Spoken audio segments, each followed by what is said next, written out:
forum will start in 30 seconds. Please quickly be seated and don't forget to switch your phone to the silent mode.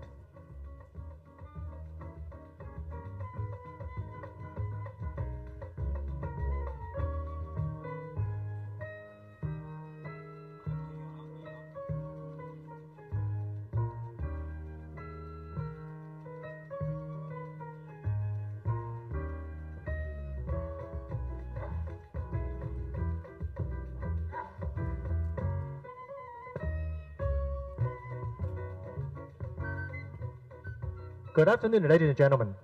Welcome to the 4th Asia-Pacific Forum on Precision Cancer Treatment. In today's forum, esteemed leaders in oncology will present the latest advancements in early detection, diagnostic techniques, and breakthrough treatments. Experts from Taiwan and around the world will spotlight cutting-edge precision therapies, particularly for lung and breast cancer, showcasing impactful case studies and treatment outcomes.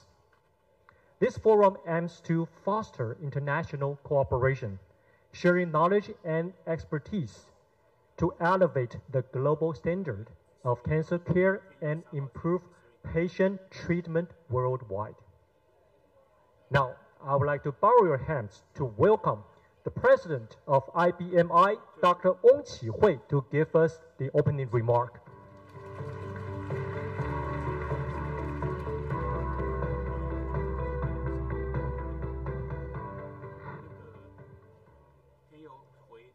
Distinguished guests, ladies and gentlemen, good afternoon.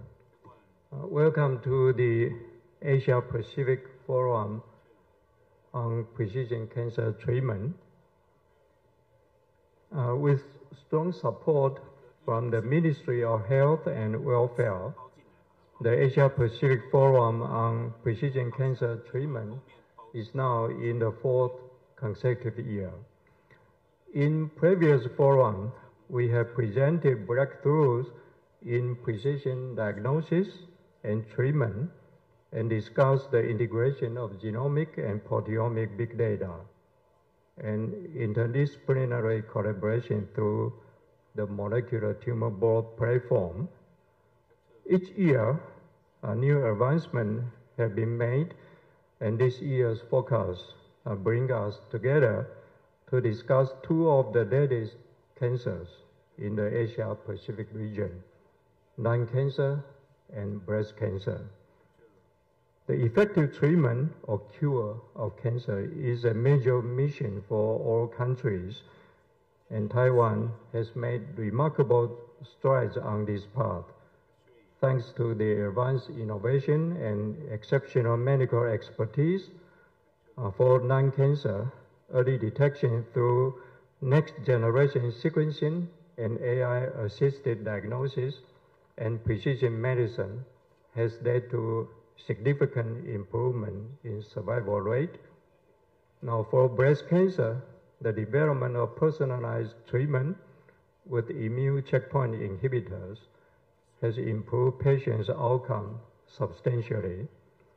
Taiwan has not only accumulated extensive clinical experience in genetic testing and precision medicine, but also successfully developed several new targeted therapies, offering better treatment options for patients worldwide.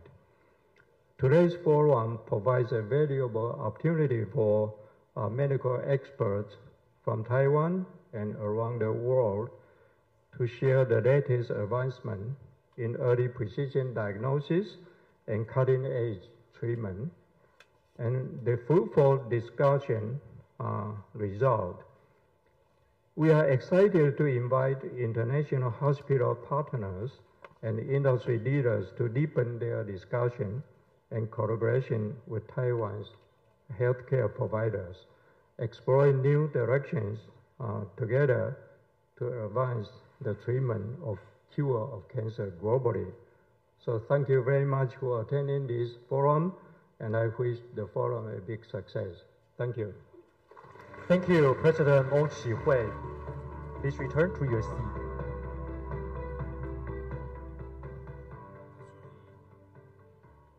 Next, I would also like to invite our keynote speaker, Dr. Yang Pan-Shi from IBMI. His topic will be prospect and innovative applications of global precision cancer medicine. Let's welcome Dr. Yang.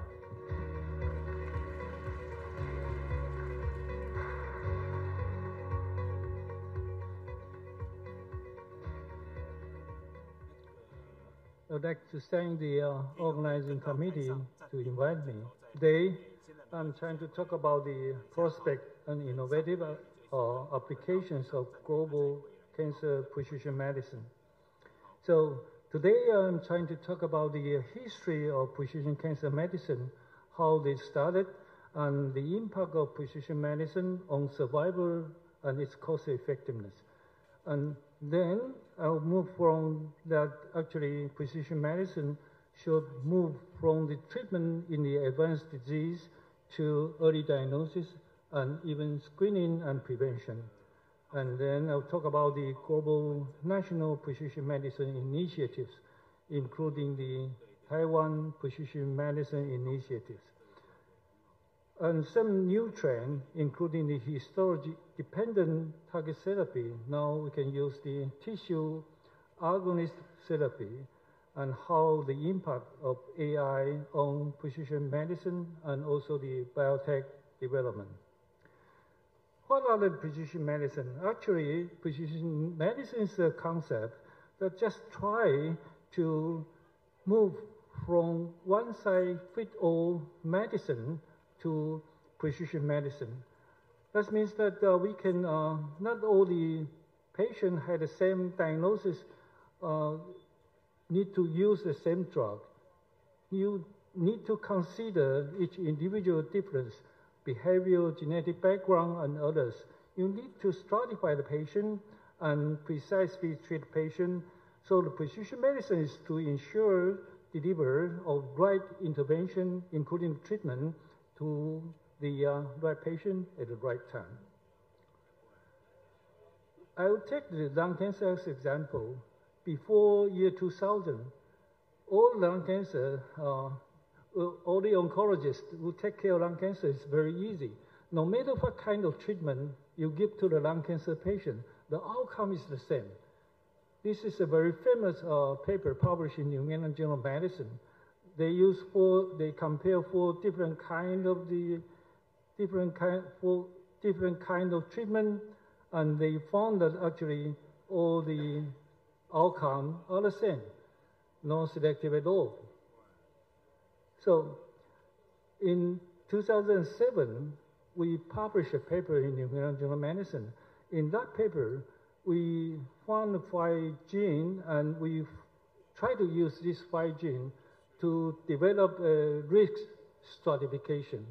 In this paper, we bring up a concept, the cumulative polygenic risk score. Not every genes are the same weight, has the same weight. So you need to look at each individual gene. Each individual gene may have different hazard ratio.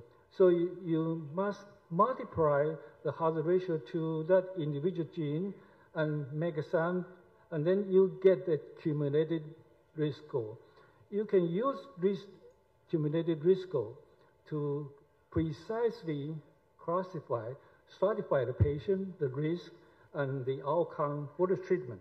So in this paper published, New England Journal of Medicine write an editorial, say that it's time that molecular signature of lung cancer can help us to move forward to the personalized therapy for lung cancer. Use the genomic data, you can derive a polygenic risk score, stratify the risk, and give the precise treatment to every individual lung cancer patient. So, but how precision we can have? From a personalized to population, you need to think about that. And also the affordability, and whether it is beneficial, and also the cost effectiveness. By risk stratification, maybe you can move from around 20 to 30% treatment outcome to 50%. Can you satisfy with 50%? Probably you need to move even more precise to 90% or 100%, especially all the population, they can benefit from the precision therapy. So this is the dawn of precision cancer medicine. Actually started 2004. At that time, the EGFR mutation has been identified as a very, very important driver.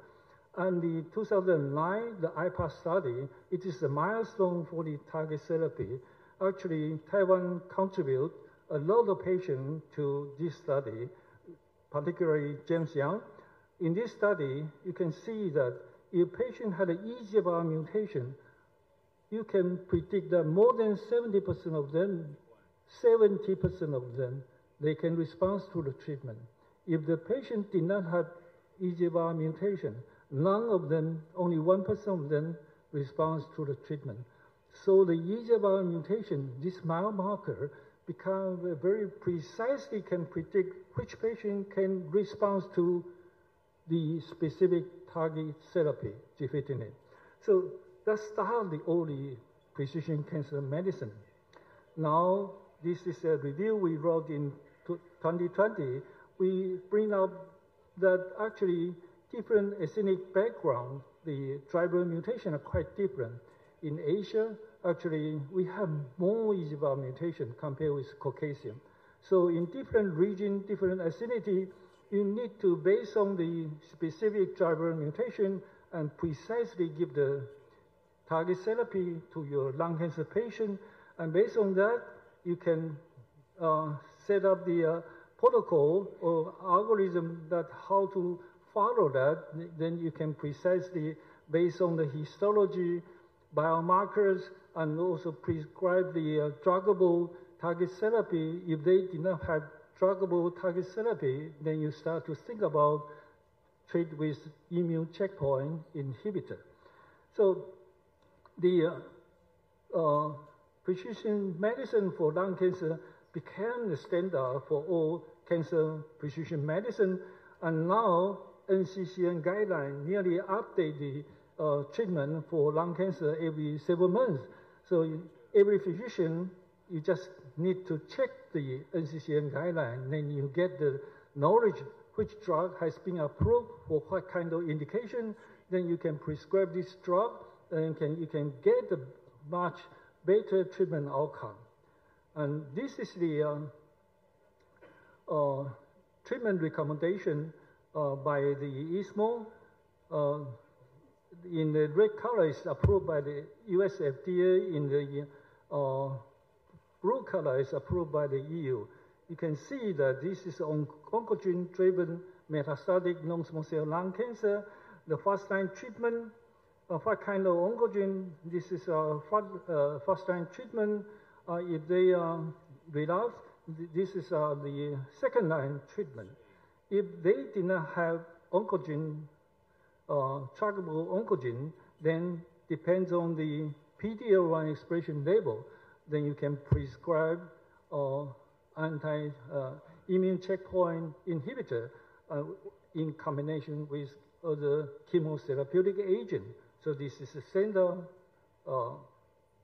recommendation for the precision medicine for advanced non-small cell lung cancer.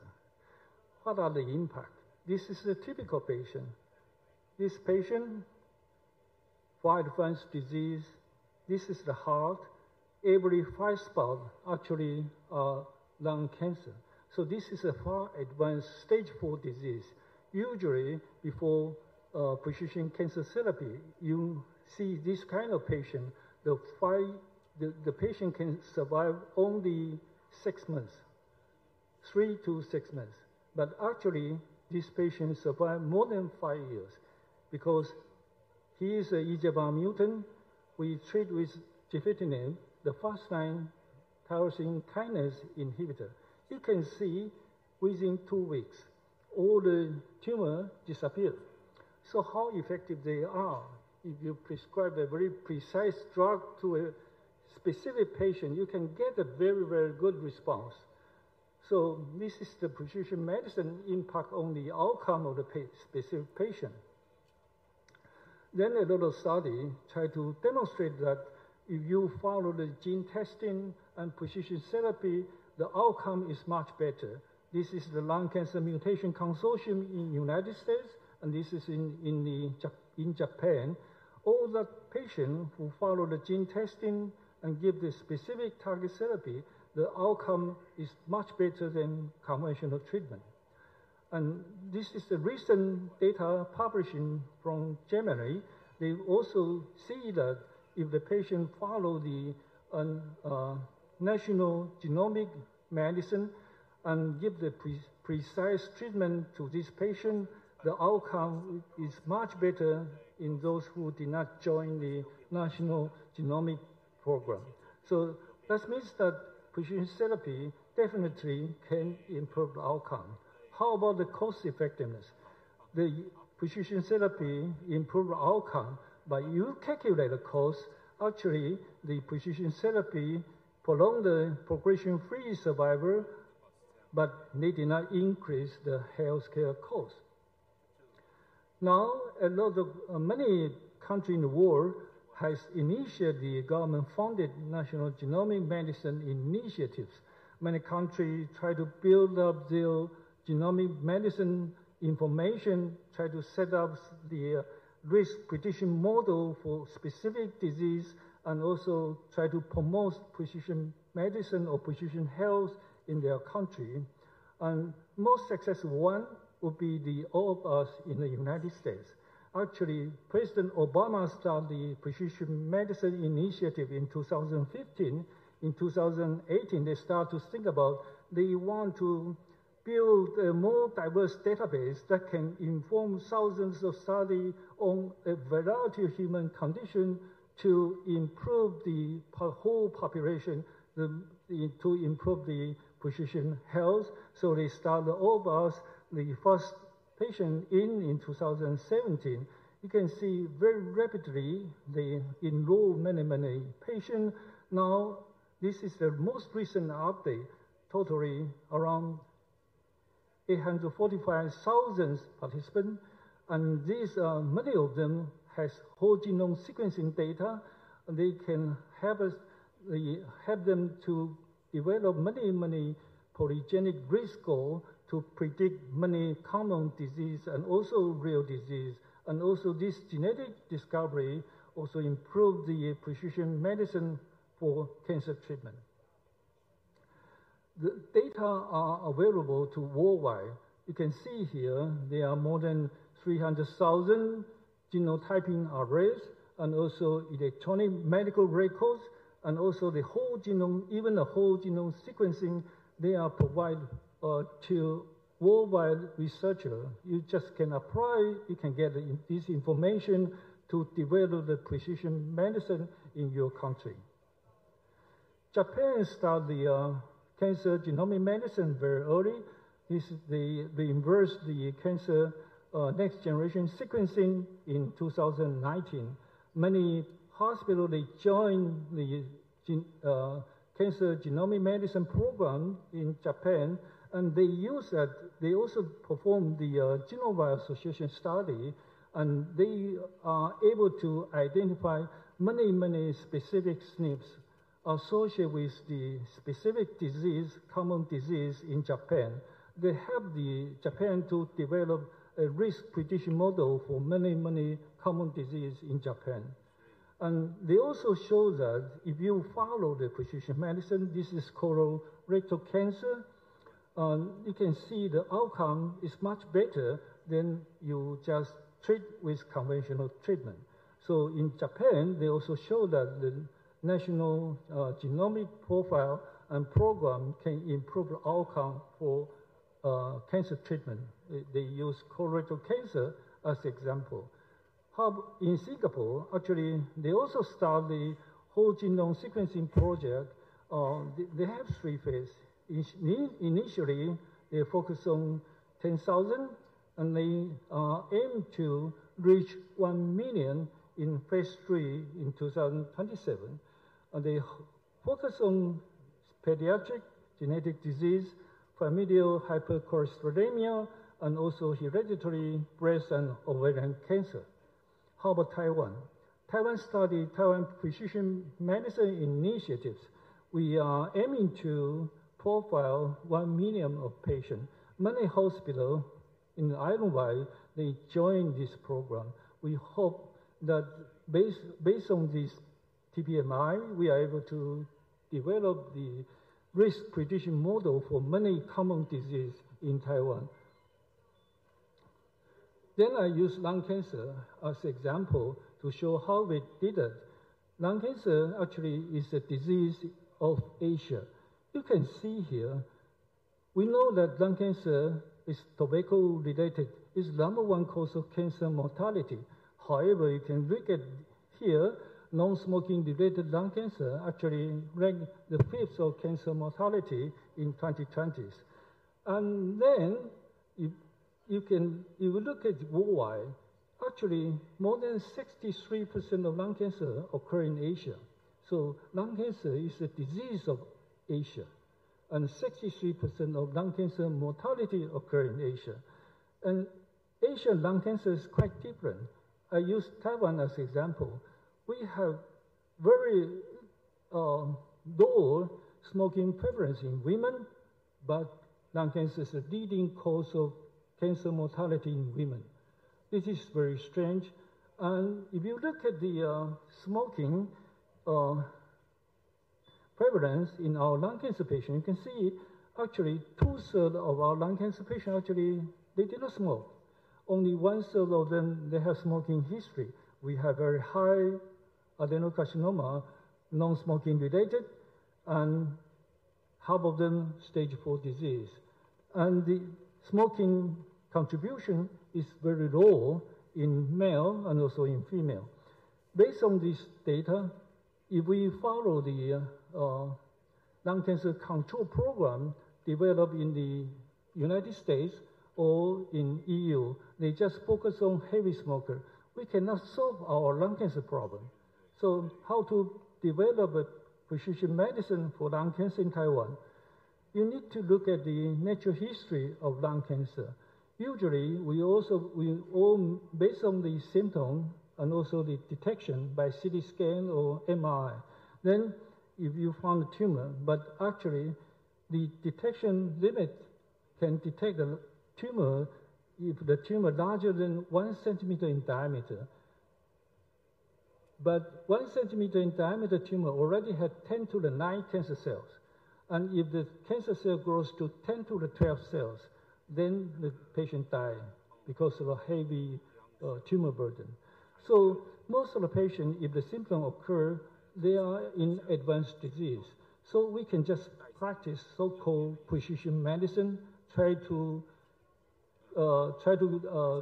treat the patient, let the patient have longer progression-free survival or overall survival. So we need to move forward. We need to move to early diagnosis, diagnose the patient when they are curable. And then we should move even more forward. Every patient, they have different risks, so you need to do so-called precision prevention. What are the risks of each individual patient? How to screen the patient? So we all know that if the patient is diagnosed with stage 1 disease, the 5-year survival is up to 90%. If the stage 2 disease drop to 54, stage 3 around 30, stage 4 disease around 10 to 15%. But you can see here, actually, the stage distribution of our patient, most of the patients are stage 4 disease. So you want to control lung cancer, you need to move to SIP2 level, try to diagnose lung cancer earlier.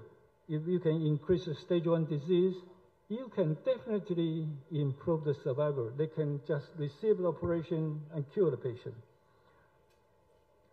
So we also try to answer why non-smoking subjects in Eastern Asia develop lung cancer. So in this proteogenomic study, we actually identified that there are some endogenous factors in population in Eastern Asia are more susceptible to the environmental carcinogen. And environmental carcinogen like the nitropolycyclic aromatic hydrocarbon and nitrosamine, they are commonly seen in air pollution and also in food preservatives. They are the most serious environmental carcinogen for smoking, non-smoking lung cancer. Then we identify actually this environmental carcinogen is related to the EGFR mutation. They are all located in the chromosome 7p. This is common in all Eastern Asian countries. So we also identify some biomarkers, as I mentioned earlier, in stage 1 disease. You still have 10 to 15% after surgery, they relapse.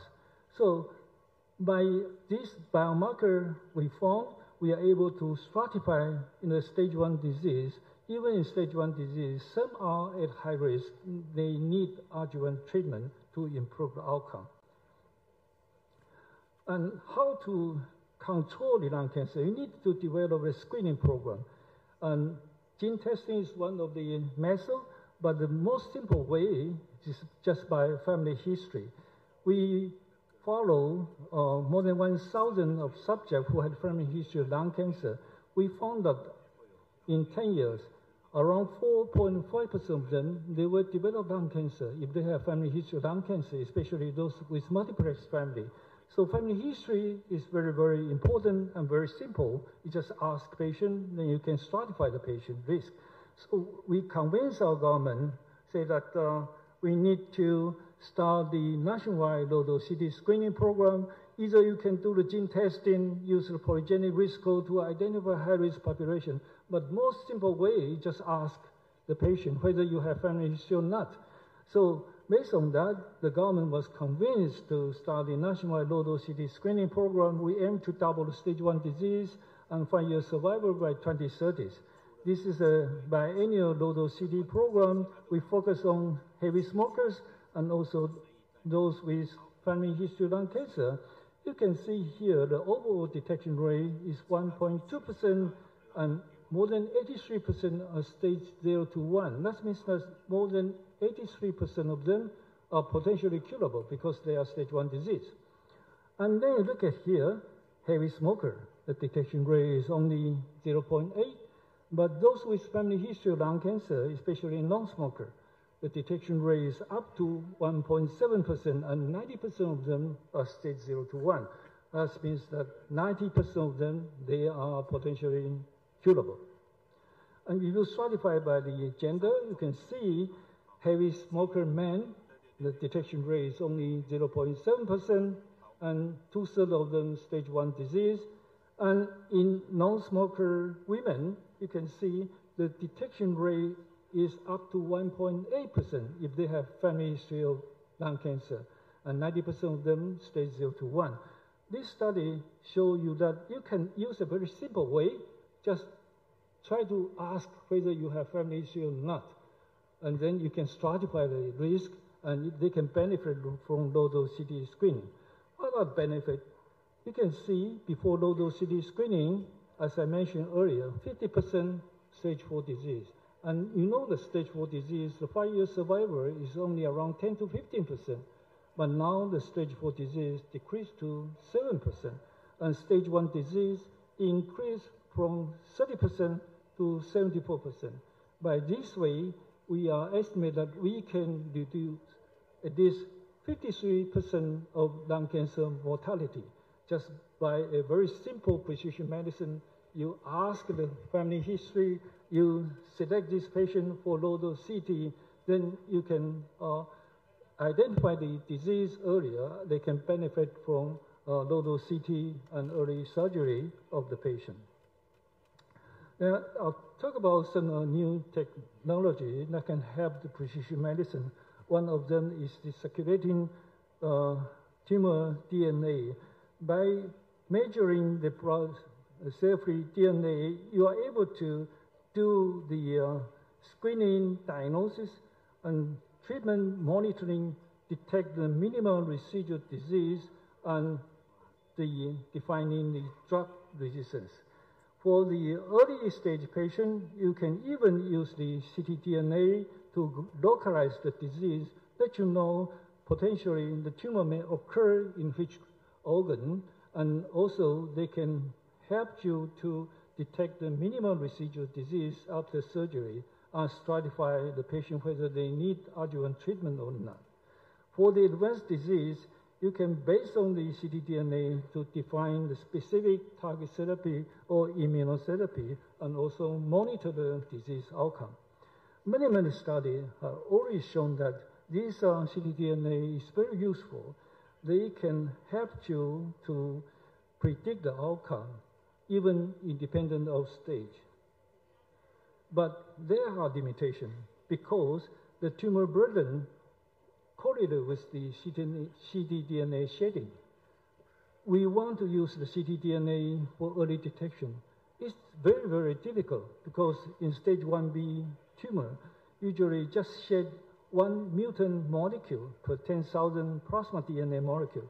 That means that in a stage 1B patient, only 0.003% mutation allele frequency. So it is not easy to detect the early stage lung cancer by cell-free DNA. So there are several commercially available ctDNA testing. They test the mutation, methylation. You can see here the stage 1 disease detection rate is very low. But the specificity is high because if you have this kind of specific mutation or methylation, the chance of malignancy is higher. So it can help the clinician to decide whether the patient should go for surgery or not. Another new technology is called fragmentomics. This fragmentomics is try to detect the DNA fragments for early intervention. It is, they use a concept that the circulating DNA from a tumor is highly variable and very easy to fragment it. So based on the fragmented DNA, they can develop a pattern using AI to help you that this kind of fragmentation is maybe come from which organ, maybe from lung, from breast, from colon, from gastric, and then you can go back to check whether the tumor occurred in that specific organ. So this technology is very promising, especially in combination with AI. Then I move to the tissue agonist therapy in precision oncology. Usually the chemotherapy, they kill the normal cell and also the cancer cell, non-selective at all. And the specific target therapy usually is histology dependent. That if the tumor is in the breast or tumor in the lung and specific driver mutation, then you prescribe the drug for this specific cancer. Now we can move to the tissue agonist therapy. That means that even a tumor in a different organ, they may have the same mutation. And this same mutation may be a very useful target.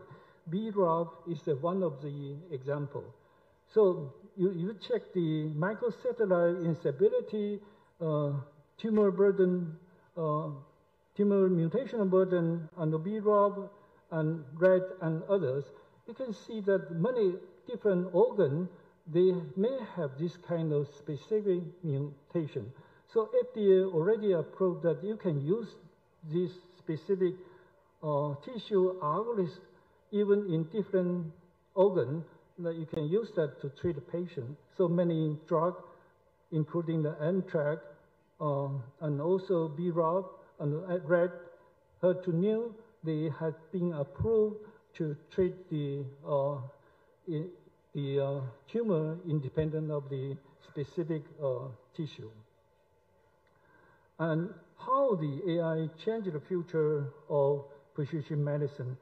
AI can power the early detection of disease and real-time monitoring the health, and also the digital biotechnology can help you to identify the specific druggable target, and also help you to identify the specific gene that causes the disease, and also in combination with phenotypic or genotypic heterogeneity, they can develop a more precise treatment for every patient and change the behavior of all the physicians.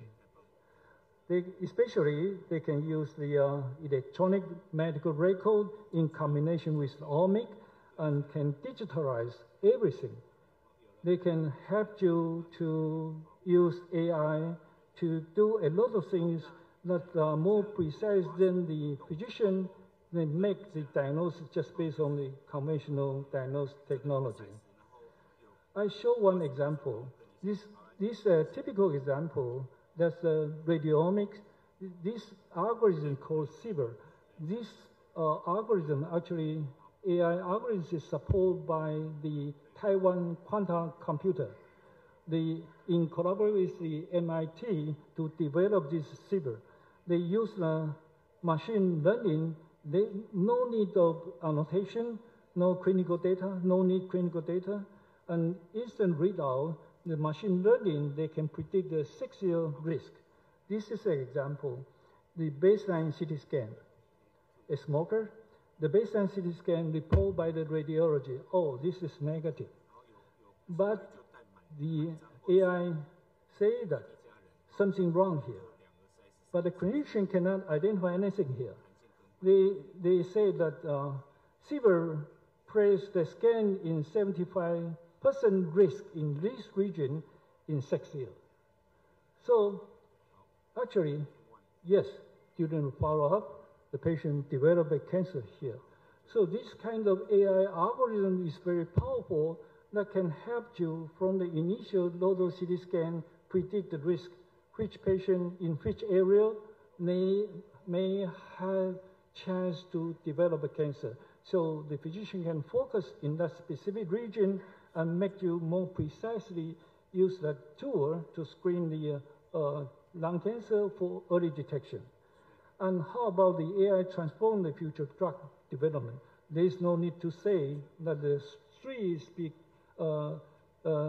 Nobel Prize laureate, actually they use AI to computationally protein structure and make the drug designs more easier, more precise, and speed up all the drug development.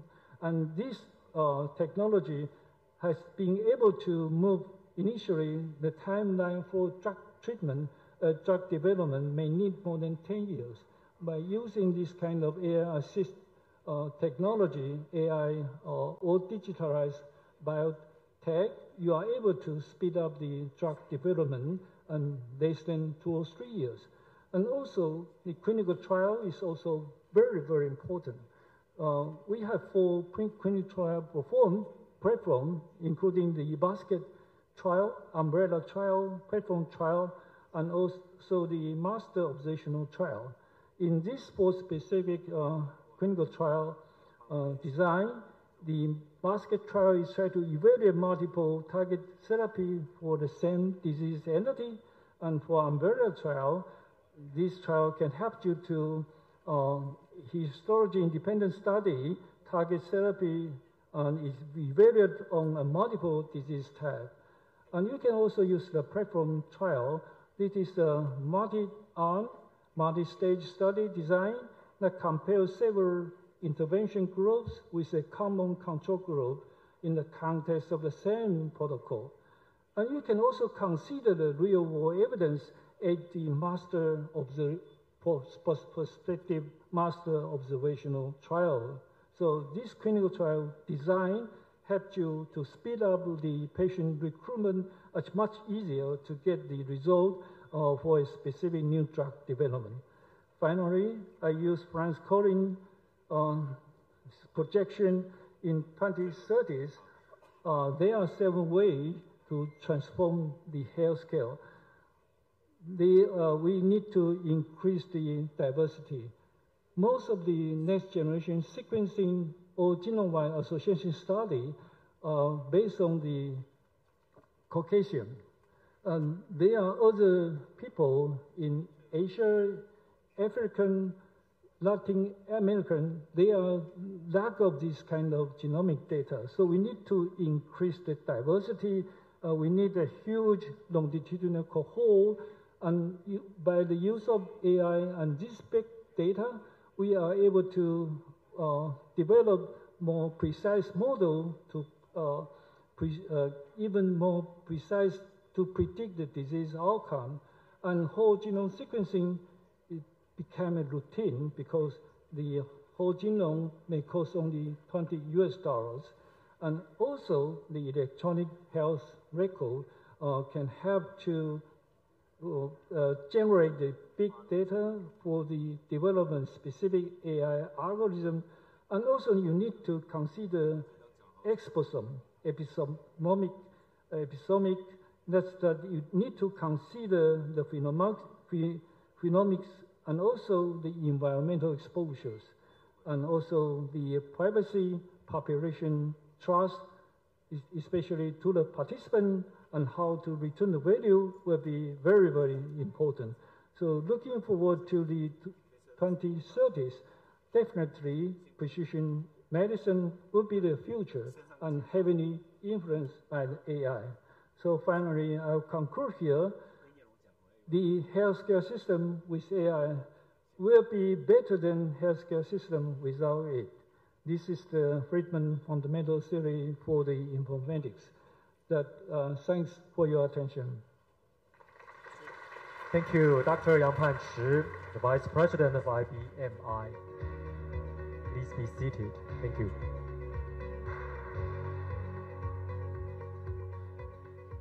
So next, I would like to invite Director General Liu Yueping, Department of Medical Affairs, Ministry of Health and Welfare, Taiwan, to give us a short introduction about precision cancer medicine and international cooperation. Distinguished guests, ladies and gentlemen, and especially Professor Yang and Professor Wong, and the Director General from Ministry of Health and Welfare. On behalf of Ministry of Welfare, I think it's my privilege to be here and deliver a brief introduction about this important gallery. And precision oncology has long been a cornerstone of Ministry of Health and Welfare's health policy in Taiwan. This year marks a significant milestone in our journey toward advancing precision medicine. Taiwan has not only incorporated NGS next generation sequencing for cancer into our standard healthcare framework, but also established a national cancer genomic database through the integration of robust data governance from human biobanks. This powerful synergy of technology and data is driving groundbreaking progress in our research, clinical practice, and innovation in precision oncology. As genomic technologies continue to evolve at an extraordinary pace, collaborative networks across the Asia-Pacific region have emerged a driving force, uniting expertise and clinical experience. It is both an honor and privilege for Taiwan to host the Asia-Pacific Forum on Precision Cancer Treatment. Well-esteemed experts from across the region have convened to chart the future about the precision oncology care together. Today's conference will focus on precision medicine and international collaboration in the treatment of breast cancer and lung cancers. In the field of breast cancer, we are pleased to welcome Dr. Hong Minfeng to be our moderator, and also Dr. Lau Kunming and Dr. Lu Yansheng and Dr. Dan Nu from Thailand, and also Katrina from Philippines. In the area of lung cancer, we are honored to have Dr. Yang Zhixi, the president of National Taiwan University Cancer Center. And also we have the speakers from Dr. Xia and also Vice President Li Gangyuan, and Dr. Nancy from Philippines, Dr. Danu from Thailand. In addition to the keynote address, we are thrilled about the roundtable discussion, which promised to be a platform for dynamic and insightful exchange among leading experts. We are confident this conversation will pave the way for deeper international collaboration in genomic knowledge sharing and resource development, strengthen in collaborative effort in fight against cancer. Before we begin, I would like to once again extend our warm welcome to all of you and express my sincere gratitude for participating today. I wish you all have a successful and productive conference. Thank you very much. Thank you, Director General Liu from the Department of Medical Affairs, Ministry of Health and Welfare, Taiwan. The next session is Precision Medicine for Breast Cancer. I would like to invite the moderator of this session, MD Hou Mingfeng, Emerita Professor, Kaohsiung Medical University, to give us a few words.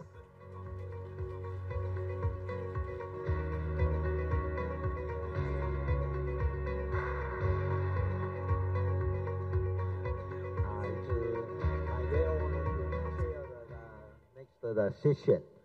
This session, the precision for breast cancer. We have two topics by Taiwan specialist focus the breast cancer, Dr. Lau and Dr. Lu. Then we have a panel discussion. Let me introduce the host speaker, Dr. Lau Ming. Dr. Lau, he is the Vice Superintendent of Yida Cancer Hospital. He is also the full professor of Yiso University at Kaohsiung, Taiwan. Dr. Lau, he have finished his training at the Changkeng Memorial Hospital in Kaohsiung.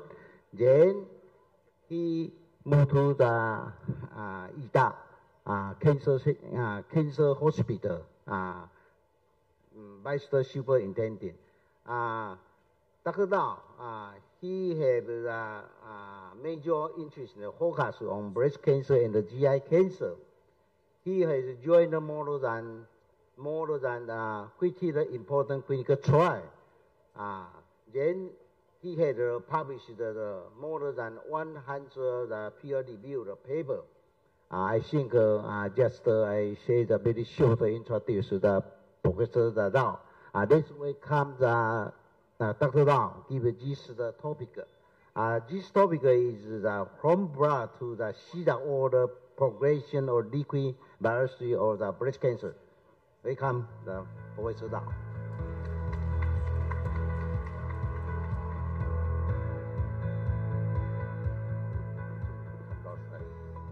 Thanks for that host and kind introduction.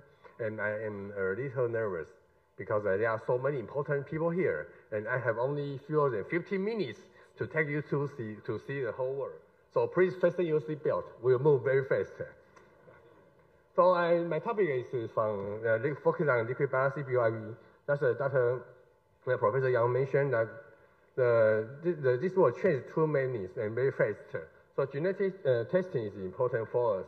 Being a medical oncologist, the most difficult thing for me is the tumor heterogeneity. From the NEJM paper published more than 10 years ago, we already know the tumor heterogeneity not only between people, but also within primary site and distant metastasis. And in the same tumor, there are already known many different sites have many different genetics. So such a mutation, such heterogeneity is quite very difficult. So if we want to do the tissue biopsy for every time, we cannot keep up the genomic landscaping because the tumor will change very fast. So maybe we have to find some way can follow up the change of the genetic mutation between our treatment course. So liquid biopsy may be an important issue because although we think tissue biopsy is a gold standard, but I always explain the tissue biopsy to my students, just like a soup. Tumor produce many products into the bloodstream, including tumor cell itself. So if we can see in blood, we can find circulating tumor DNA, cell-free DNA, circulating tumor cells, and even some exosome proteomics. So we can use this blood simple test to do the many examinations. The advantage of the liquid biopsy compared with tissue biopsy, although we know tissue biopsy should be the gold standard for genetic testing, but we cannot do biopsy from every site. So compared with tissue biopsy, I think liquid biopsy is minimal invasive. Just only one needle can take the blood, and we can monitor the evaluation of tumors, primary tumor metastasis before treatment, after treatment, and the real-time monitor to find the drug response, including the change of the ctDNA, and although we can find the potential tumor heterogeneity because tumor, primary site, distant site, different metastasis sites, all have their different genetics. So I think it's very important to real-time follow up and refresh the nature of the tumor cells. And just to mention that ctDNA will be my major issue today. But what's the ctDNA? There are two methods to find the circulating DNA template. The first one is tumor-informed. Maybe we have to do the tumor tissue to the patient's tumor to do the personalized genetic testing. That we call tumor-informed. But you can imagine, tumor-informed will be very time-consuming. So currently, most of the time, we use the tumor agnostic. From literature review, we collect many different common mutations as a panel to do the test. Of course, we are afraid about how about the specificity and the compatibility of these two times of genetic settings. So there's one study from the breast cancer. The study in breast cancer, they compare with the tumor-informed ctDNA with commercial ctDNA, and we can find this very similar compatibility. So currently in our daily practice, most of our companies use the tumor agnostic panel to do the ctDNA test. You can see there are many time points that we can use the ctDNA or liquid biopsy as a tool. The first one is we can use liquid biopsy be a prognostic marker. From the previous study already known, for early breast cancer, if we do the ctDNA as a baseline, before treatment or just after treatment, increase of positive ctDNA will correlate to worse disease-free survival and overall survival. That means if we can detect the ctDNA in the tumor, in the patient's blood, at the time of diagnosis, most of the time that means the patient will have a higher chance of recurrence. And even after treatment, after neoadjuvant chemotherapy, we can still do the ctDNA test, but the positive ctDNA overall still correlated to worse prognosis. So that means that we can use this one as a predictive marker to predict the prognosis of the patients. Because you can see this one, for ctDNA positive, there is a high chance of disease recurrence, so the disease-free survival will decrease between follow-up compared to ctDNA negative patients. But if you are a patient, and I'm a doctor, I told you, oh, you have positive ctDNA, you will have a higher chance of recurrence. I cannot do anything for you. I think many patients are not happy to hear about this one. So after this one, we should know how to change the nature of their course. This one is another issue. Even after 5 years surgery, take the ctDNA, for positive patients, they still have a higher chance of recurrence compared with the negative patients. And the most difficult part is, and most terrible part is, even you find a ctDNA positive, you still don't know where is the tumor. We don't know. So we still have a lead time.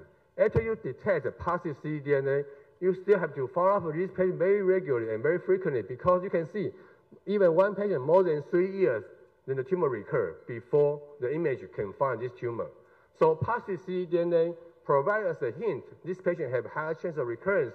Maybe we need more aggressive treatment for this patient and more close follow-up for this patient because we want to change the nature of her disease. One important study published this year.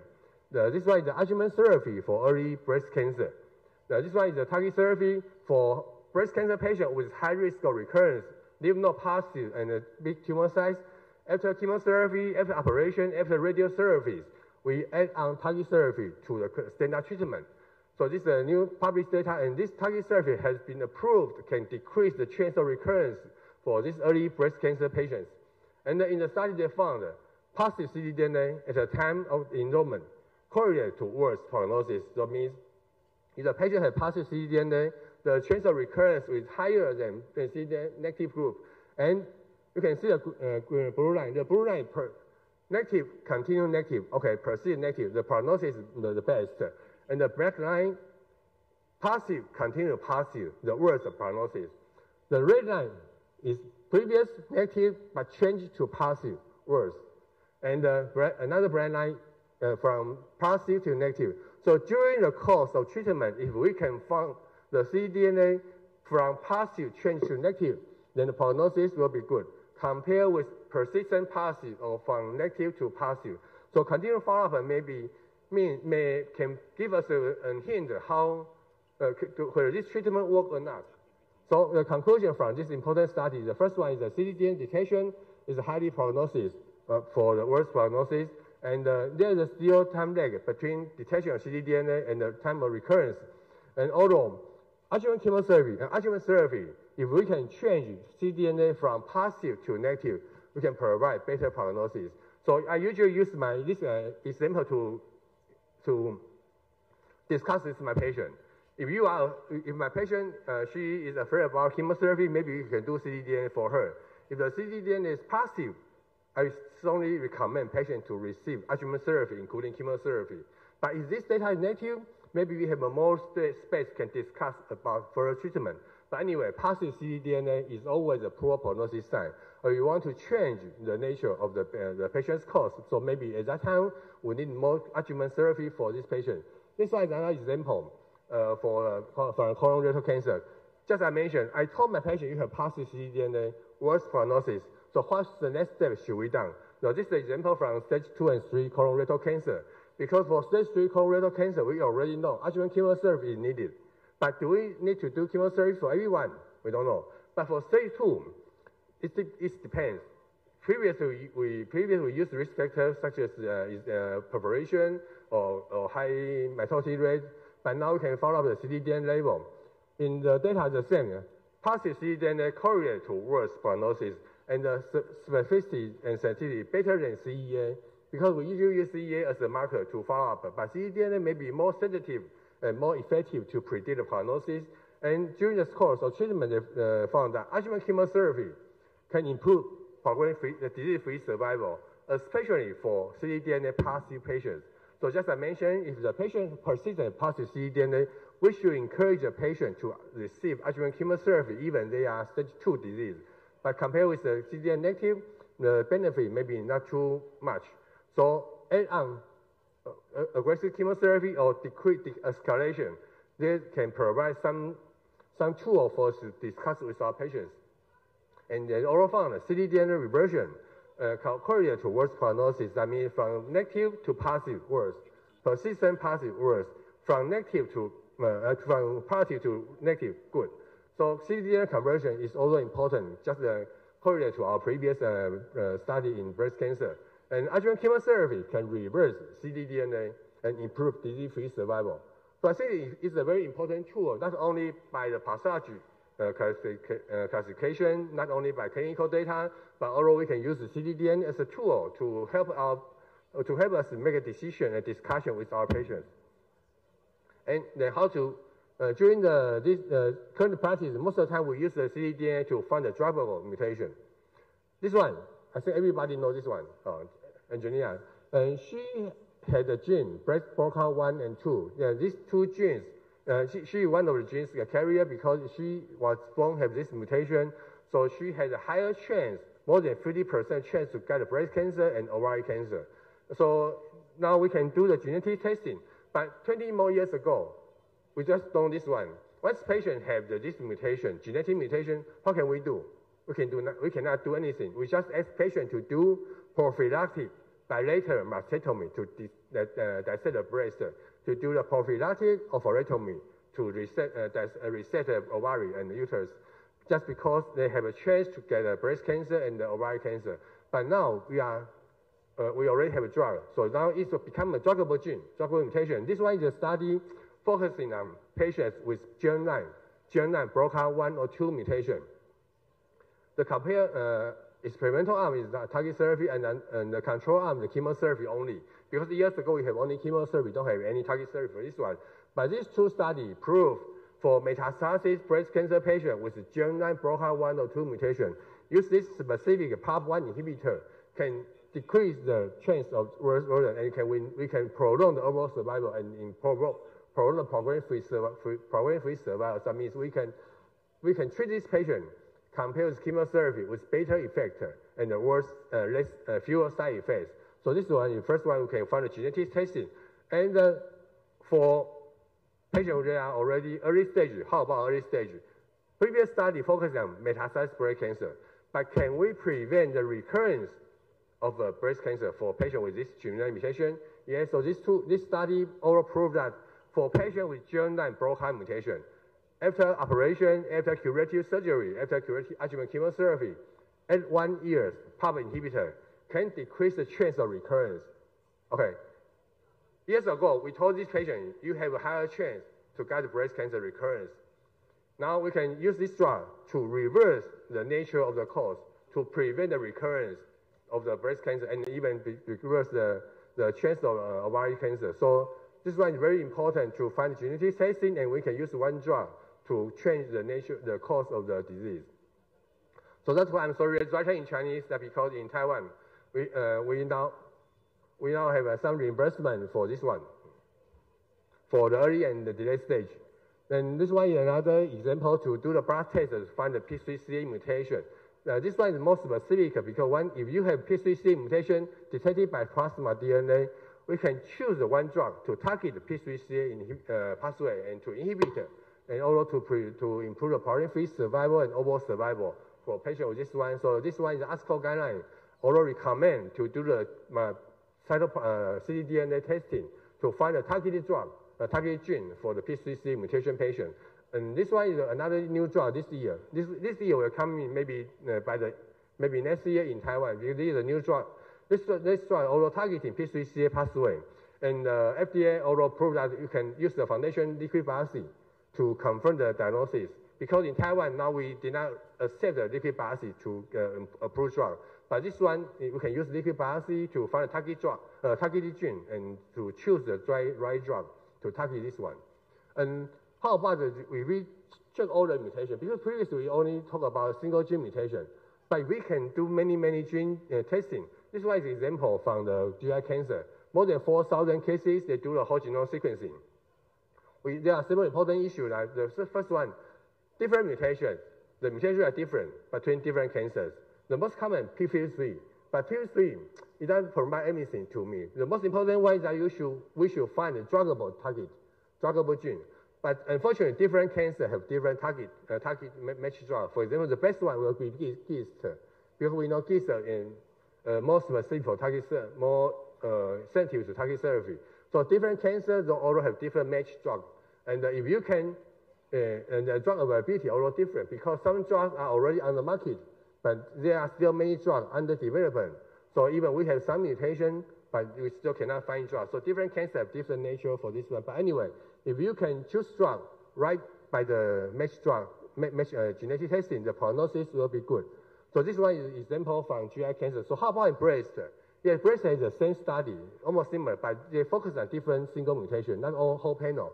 But anyway, 4 cohort depends on different mutation and choose different drug. And we can see this one from the waterfall plot, and you can see the response is good, depends on the mutation. So you can choose the mutation and pick up the right drug to target the mutation, and then we can see a better response compared with maybe not specific killing by chemotherapy. Then another one is detect resistance, because during the treatment course, resistance will happen. So I think drug resistance is always a headache problem to oncologists. This one we can see that during the treatment course, the new mutation will happen and step by step. So can we follow up do a blood test to see any new mutations? So the question is why? Because the genetic testing, as my previous talk, will appear earlier than image. So we can find the mutation before image from the abnormality. So this study, very important, Padawan study, many discussions recently. We use breast cancer patients, use hormone therapy, During the course of hormone therapy, do a blood test every 3 months. We found new mutation in ESR1. In ESR1 mutation, that means the resistance may happen. But at this moment, image still cannot see any abnormality. So the study arm add on a new target therapy. And the control arm keep on the previous treatment until image find the progression. And we want to see early detection of mutation and early change of treatment. Can we change the prognosis? And luckily, if we change earlier, the progression-free survival will be better, and the change to progression-free survival too. So the conclusion is that if we can early detection of resistant mutation even before image can find the abnormality, we can change the course of the patient. So I think finding the mutation and changing our treatment strategy is very important in the future. But unfortunately, this one is too cost-consuming. So not every country can offer for this one. So I usually think this is only for study interest because the cost is very expensive here. But anyway, we know for the ctDNA, we can use this one to follow up our treatment, to monitor the treatment. And we can use this one to predict the prognosis although we can detect the resistance during the course of treatment. But finally, you will ask me, can we use this one as an early detection or as a screening tool? Unfortunately, from many studies, the specificity is good, but the sensitivity is still not good enough to take the place of mammography. So for ctDNA or liquid biopsy, so far we cannot suggest or recommend to use this one as a screening tool for breast cancer because we still cannot prove this one can improve the outcome or change the nature of the patient's life. There are still other things we can find in liquid, for example, exosome. But because there are limited data, so I will not discuss this one in my today's talk. So far, we can do several issues in the liquid biopsy, including ctDNA, RNA, exosome, and proteomic, and even CDC. They all have their advantage and disadvantage. Currently, most of the companies use the ctDNA as a screen tool. So just as I mentioned, we can use this one to predict prognosis, to monitor treatment response, and to find the resistant gene. And also important, currently we use this one to find the druggable target. So we have to think about in our tools, should we use this one as a single gene testing? Because this spend not too much, but this only one gene at a time. In Taiwan, you usually spend about 500 to 1,000 US dollars. The small panel just focus on one gene or small gene, or small panel fewer than maybe 2,000 USD to find maybe 40 or fewer than 100 genes. Or we use the extensive, very big panel, 400, 500 to find many different mutations, but maybe too expensive, but not so useful because so far we don't have too many genes are really druggable. And anyway, any suggestion should depend on evidence base. So we have a Taiwan Type 2, because every mutation should be proved have a drug, have their own drug, and this drug should be proved work on this kind of mutation and work on this gene, work on this cancer. So for breast cancer patients, HER2 mutation, we use anti-HER2 therapy, but if we move to maybe soft tissue sarcoma, the function may be not so good. So we still depend, any suggestion should still depends on clinical data. So in breast cancer, unfortunately, we don't have too many choices. So only limited mutations can be found in our breast cancer patients and only limited drug. Compared with lung cancer, we don't have too many choices. So far, our panel usually focusing on single gene or limited genes. But anyway, I think in the future, maybe we can use, if the price can decrease more, we can use more application for the liquid biopsy in the future. So thanks for your listening. Thank you. Thank you. Thank you, Dr. L.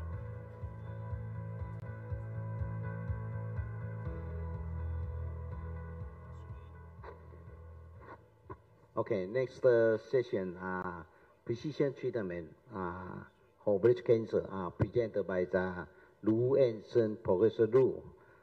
Professor Lu, he is the National Taiwan University Hospital medical oncologist.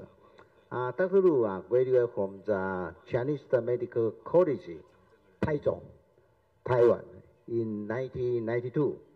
Then he had obtained his PhD from the National Taiwan University Taipei Taiwan in the 2006.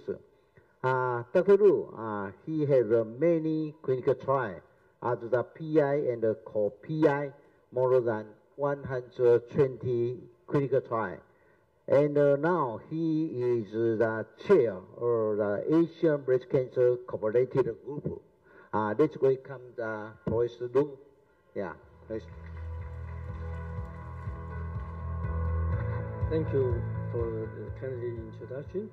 And my talk is about precision medicine in breast cancer. This is today's key topic. But I have a different point of view that breast cancer is quite different from lung adenocarcinoma.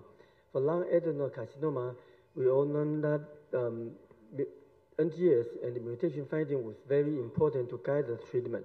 If we find a mutation A, we give drug A. If we find a mutation B, we give treatment B. But what about breast cancer? So if we consider precision medicine equal to NGS-guided therapy, then for breast cancer, the treatment will be quite limited.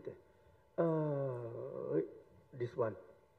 Okay, so this is the ESMO Precision Medicine Working Group published in this year about their guidance.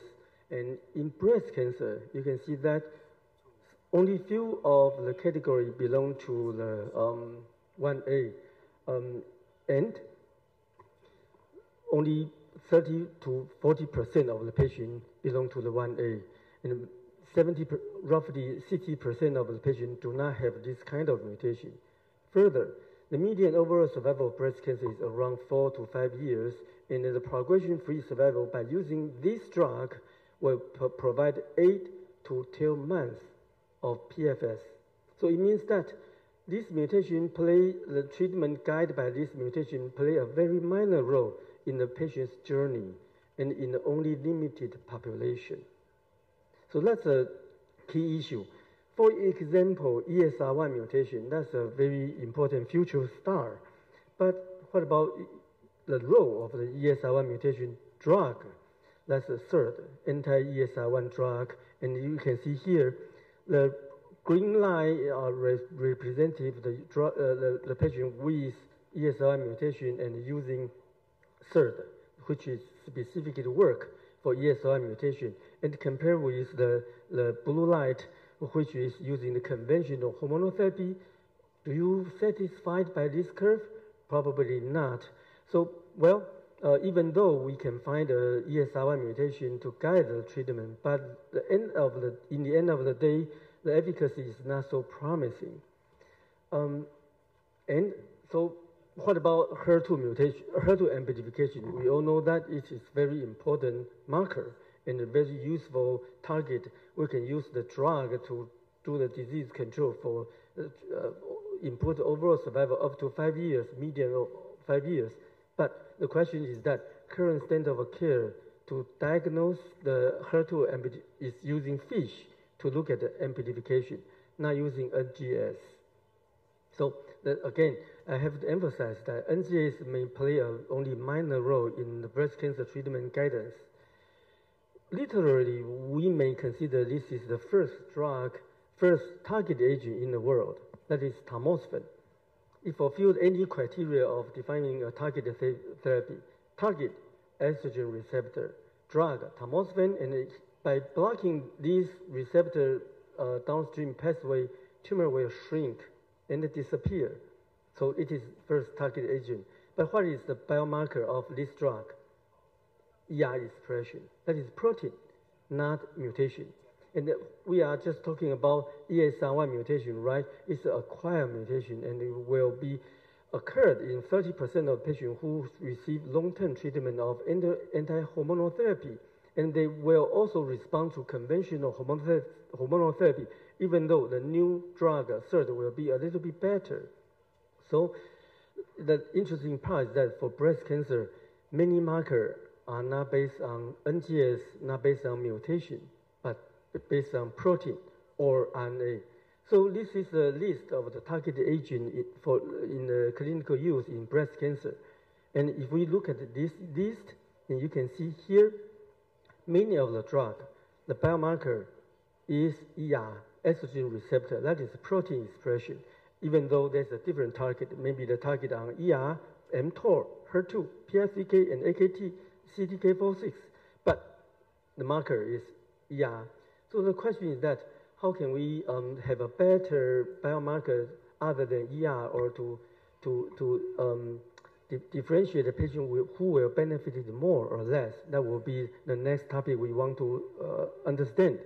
And for HER2, yes, we have a lot of drug, but again, HER2 overexpression, that is protein, or HER2 amplification, that is based on fish, not based on NGS.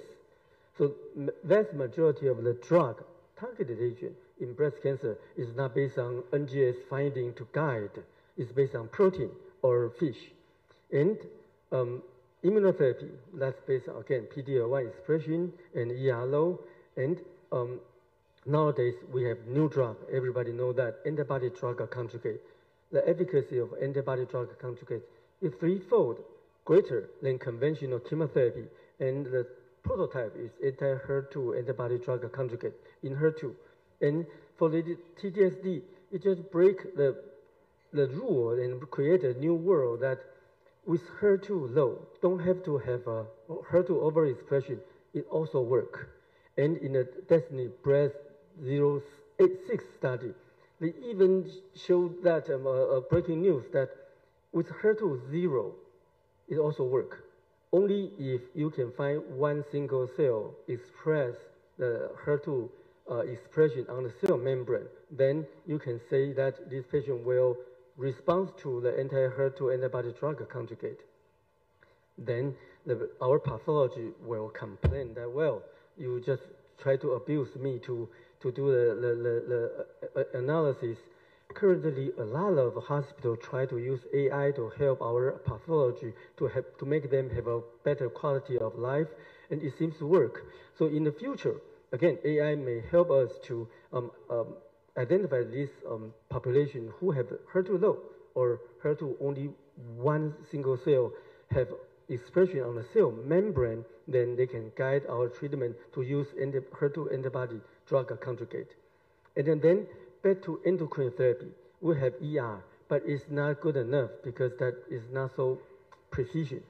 What happened, the scientists found that gene expression, that is RNA, not DNA, plays some role to help us identify patients who will and will not respond to anti-hormonal therapy.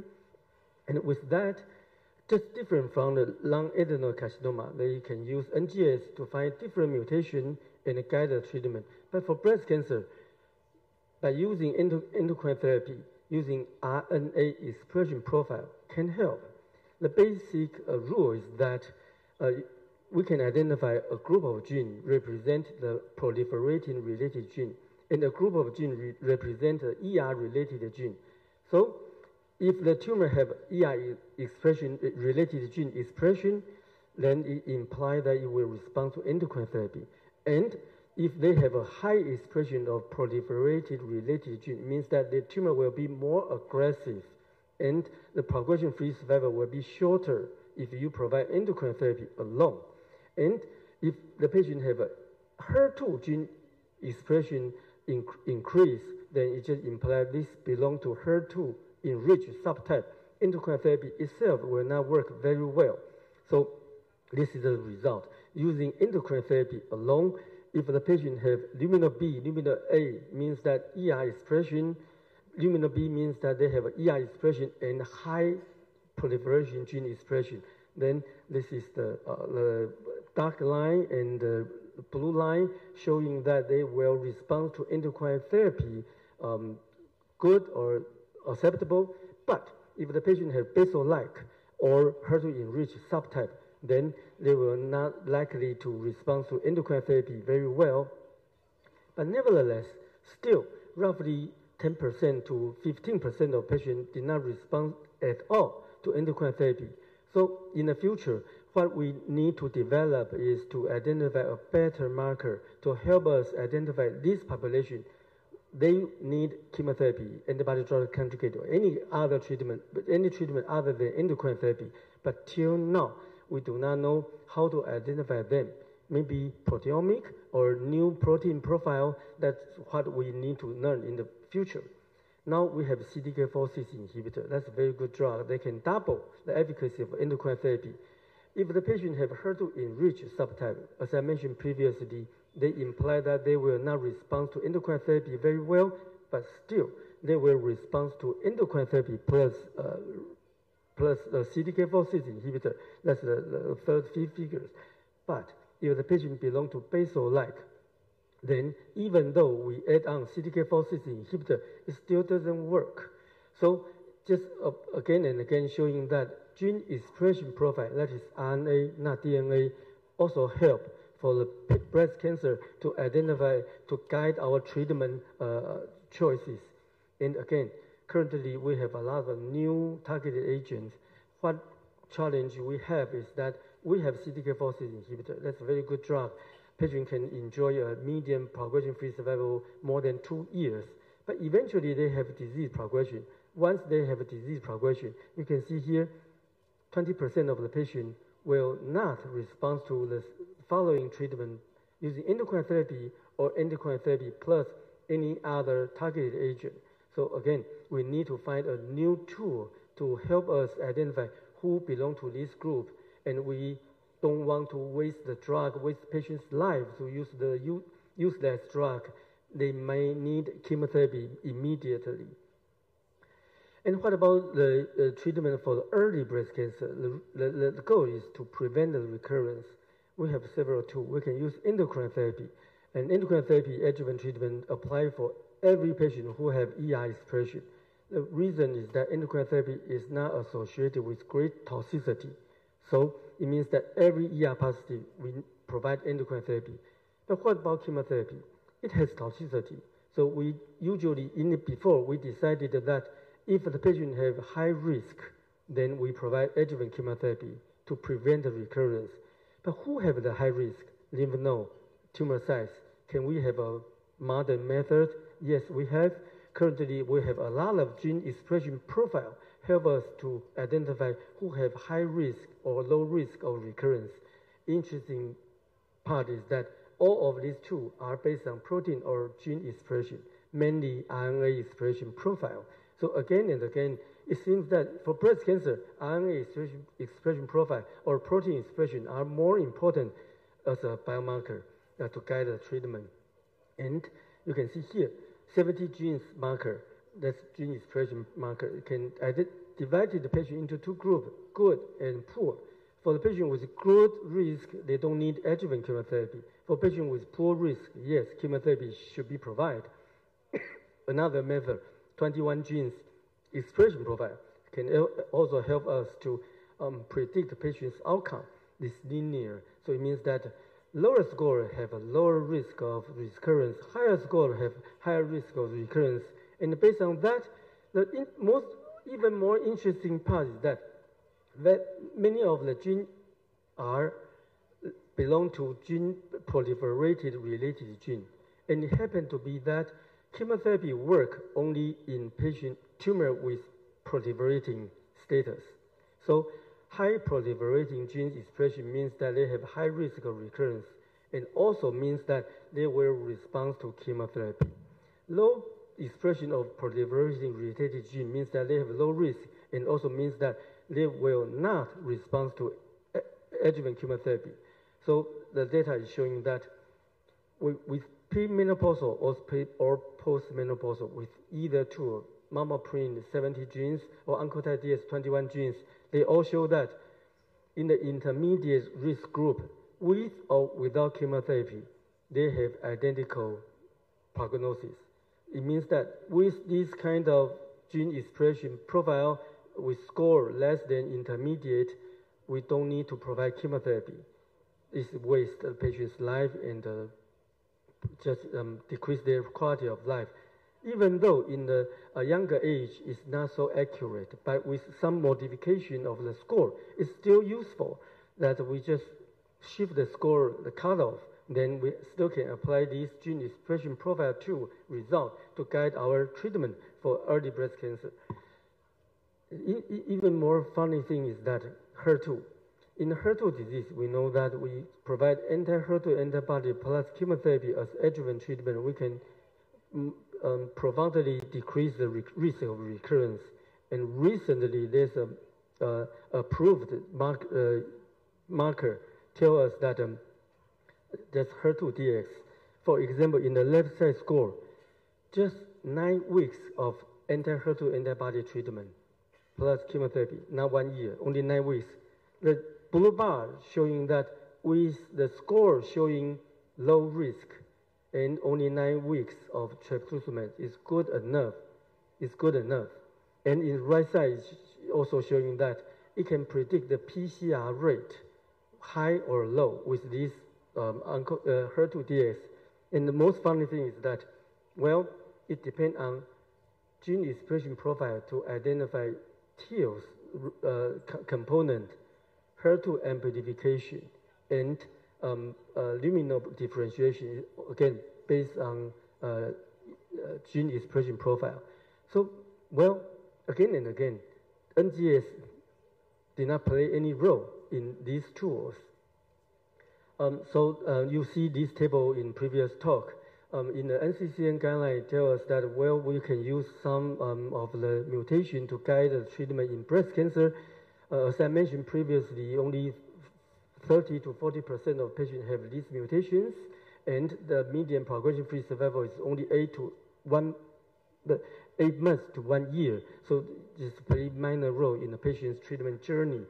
And what about tumor agnostic marker? For NTRK. NTRK in breast cancer only occurred in patients with a very rare subtype called secretory breast cancer.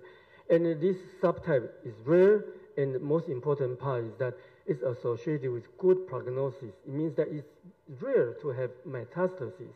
So we do not have the patient have metastasis with secretory breast cancer. It means that then NTRK played no role to be detected in breast cancer who have metastatic disease.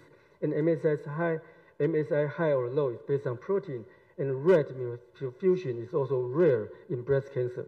So my conclusion is that for breast cancer, the precision treatment depends on the combination of protein, RNA, and DNA marker. And NGS alone play a minor role in the breast cancer treatment decision. And on the other hand, there is much room for the improvement in the validity of protein-based analysis and the utility of RNA-based marker in the breast cancer treatment. Thank you very much. Thank you. Thank you, Dr. Lu. And from Dr. Yang Panchi, he mentioned about that with AI, it will be better. Without AI, there will be a huge difference. And then we have Director General Liu introducing us the precision cancer medicine and its international cooperation. After that, we have Dr.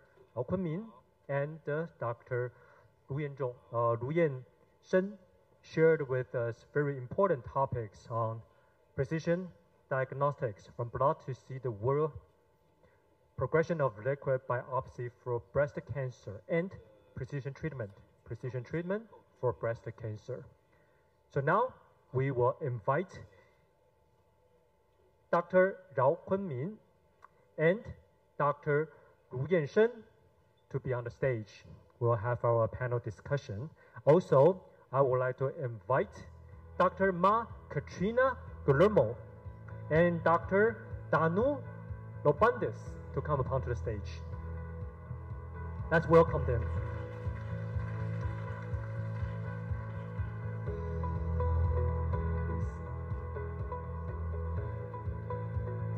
And also, Dr. Ho Mingfeng will be the moderator. Okay, this is the panel discussion. We submitted the two questions. Because this question, I need to introduce the Dr. Guillermo, come from the Philippines. She is the medical oncologist at the Philippine General Hospital, and the Dr. Dr. Roman.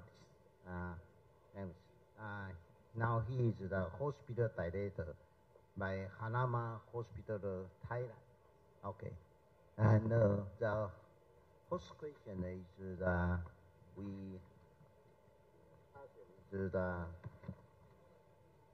trend and the development of the precision medicine for breast cancer treatment in the Asia Pacific. And how about the professor, maybe any the opinion? Okay, first thing I would like to thank you, President of the Institute of Biotechnology and Medicine Industry and Director of Taiwan Healthcare Expo for inviting me and our team to this symposium. Actually, I would like to tell you that my background is not oncologist. I'm not radiotherapist. I'm actually pediatric dermatology. So why I come here? Because I was in the management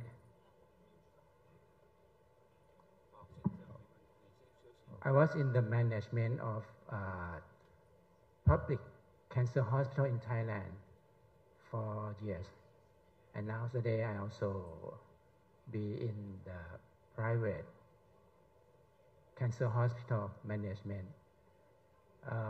So the presentation of me is not go down deep to the cancer, but we general view.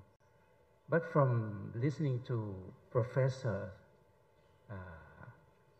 I think that precision medicine is very important and very much to do because of the result of the treatment is far more better than conventional treatment. My presentation is very common. I would like to, this is the situation as you know, in 2020, the new cases and the death rate, the lung and breast is number 5 and 6, and the death rate, breast cancer and lung cancer is just a highlight. In Thailand we divided cancer into male and female. You see, lung cancer is the second common in man, breast cancer is number 1, and lung cancer is the 4th in female. This is my hospital. It's 5th year. It's 5th year. This year is 5th year anniversary. This is the situation in our hospital from 2019 to 2014. It is increasingly cases. Our hospital is not big, but it is the cancer center to treat the patient mostly on radiotherapies. The number of patients is 2,628 patients, mostly female.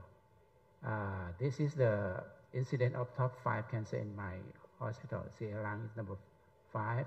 In female, CA breast is number 1. You know, in Thailand, we have a service plan. Service plan is done by government. The government divided area to take care of people into 12 area, and they do 7 strategy for cancer care in Thailand. The first one is primary prevention. The second one is screening and early detection. The third is cancer diagnosis. For cancer diagnosis, I think Thailand must catch up for diagnosis in the way of precision. It's just beginning in Thailand. And also when diagnosis by molecular molecule, cancer treatment will be targeted. Palliative care is the fifth strategy in cancer informatics and cancer research also. This is the principle that, the screening of breast cancer, the genomics, BRCA gene is rarely done in Thailand. It's just beginning. The gold standard is tissue or histology in Thailand mostly. This is the principle that how important of molecular subtype is important because targeted therapy can introduce and the resolve of the diseases is far more better than the conventional. This staging I have to pass. This staging, all. This is the modality of treatment. It's local and systemic for surgery, radiation, hormonal, chemotherapy, and targeted. The last targeted is to be emphasized. For breast cancer, the surgery, they do total mastectomy, the breast conserve surgery, and also lymph node management. This is the common principle. Adjuvant therapy, we have also local and systemic treatment, local radiation, systemic chemotherapy, hormonal therapy. Targeted will be the future in Thailand. And the adjuvant systemic treatment, chemotherapy, targeted hormonal, and immunotherapy. I just want to pass it rapidly because it's not in detail of oncologists. And for adjuvant radiotherapy, 3D, IMRT, conventional, and also the adjuvant RT. This is the rule of radiotherapists. For neoadjuvant systemic treatment, the aim is to conversion inoperable to operable for surgeon they know well, or downsizing to breast conserve surgery. I'd like to pass it fast because this is the basic knowledge. Okay, this is the principle of the thing that I want to show. Thank you. Okay, thank you your presentation. I think next topic.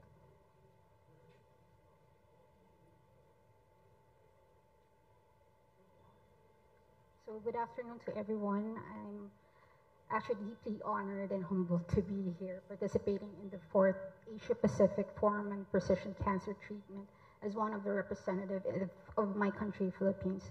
First, I'd like to thank the organizers of Dr. Juan, Dr. Yang of IBMI, as well as Dr. Director Gordon Shen. Our landscape in precision medicine in the Philippines, to preempt the discussion, is still in infancy stage. So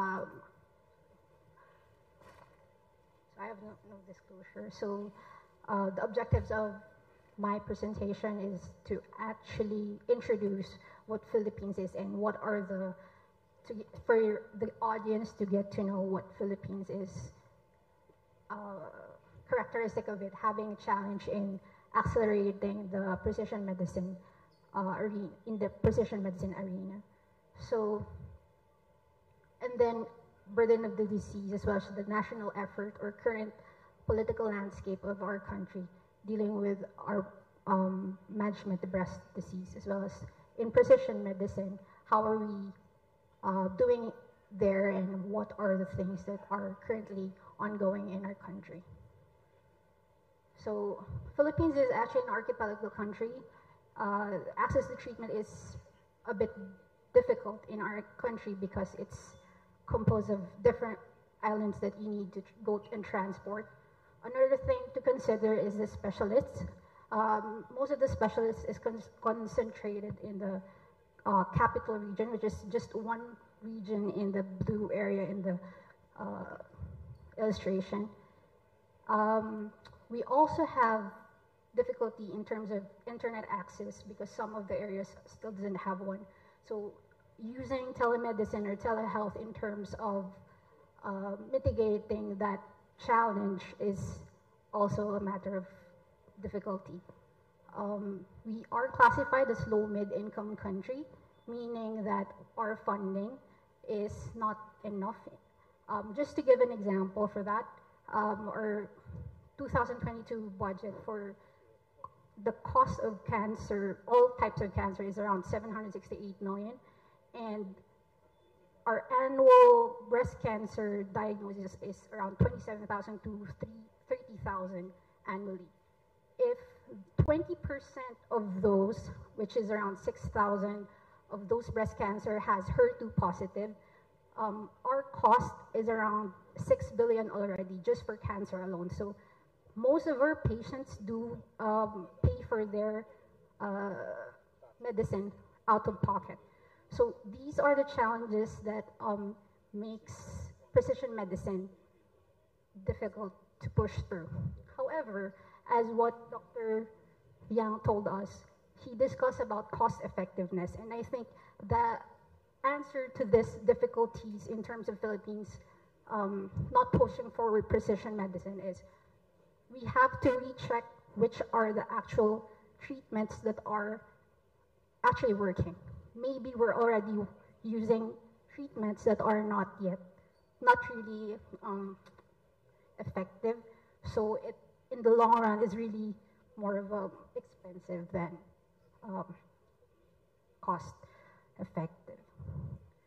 So breast cancer, the difference between breast cancer in other global situation is that it is still leading cause of cancer in women, leading mortality rate in most common cause cancer-related mortality. And the takeaway for breast cancer burden or impact of breast cancer in Philippines is that, number one, it is usually diagnosed late stage, which is 65% of our cases, and really have low survival rate. So that comes with the culture, the challenges in terms of the patient being diagnosed late and eventually having poor outcomes.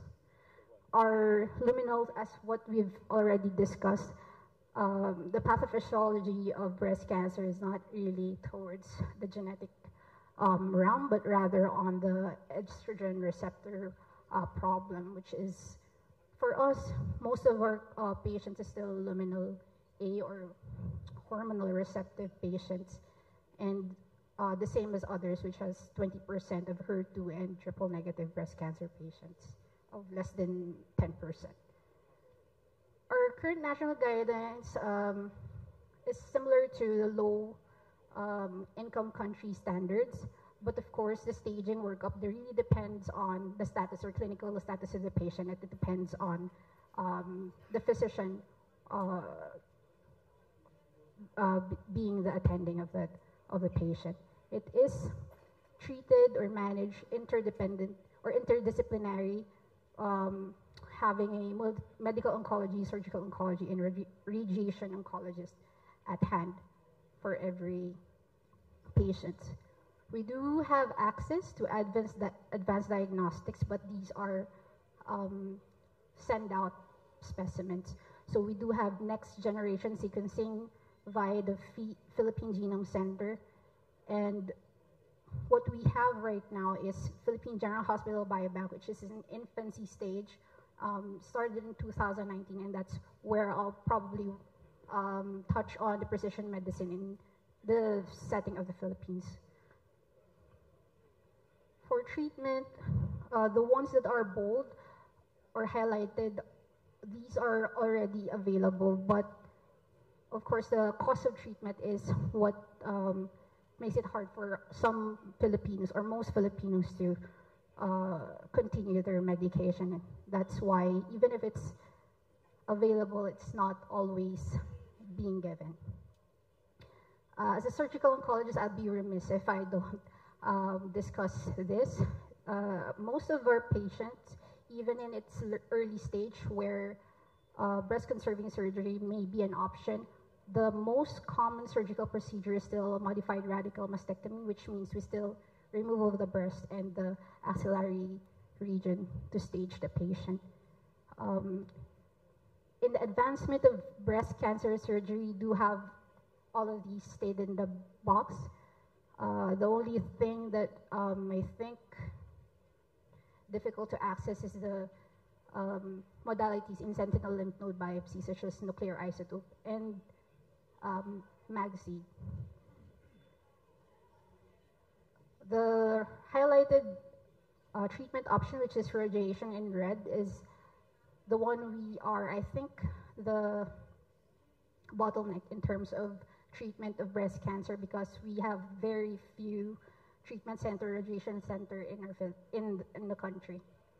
So just to go to the direction of the Philippines, how the government is actually trying to control cancer, they've showed the commitment by enacting the National Integrated Cancer Control Act February last 2019, and we are gearing towards universal health care.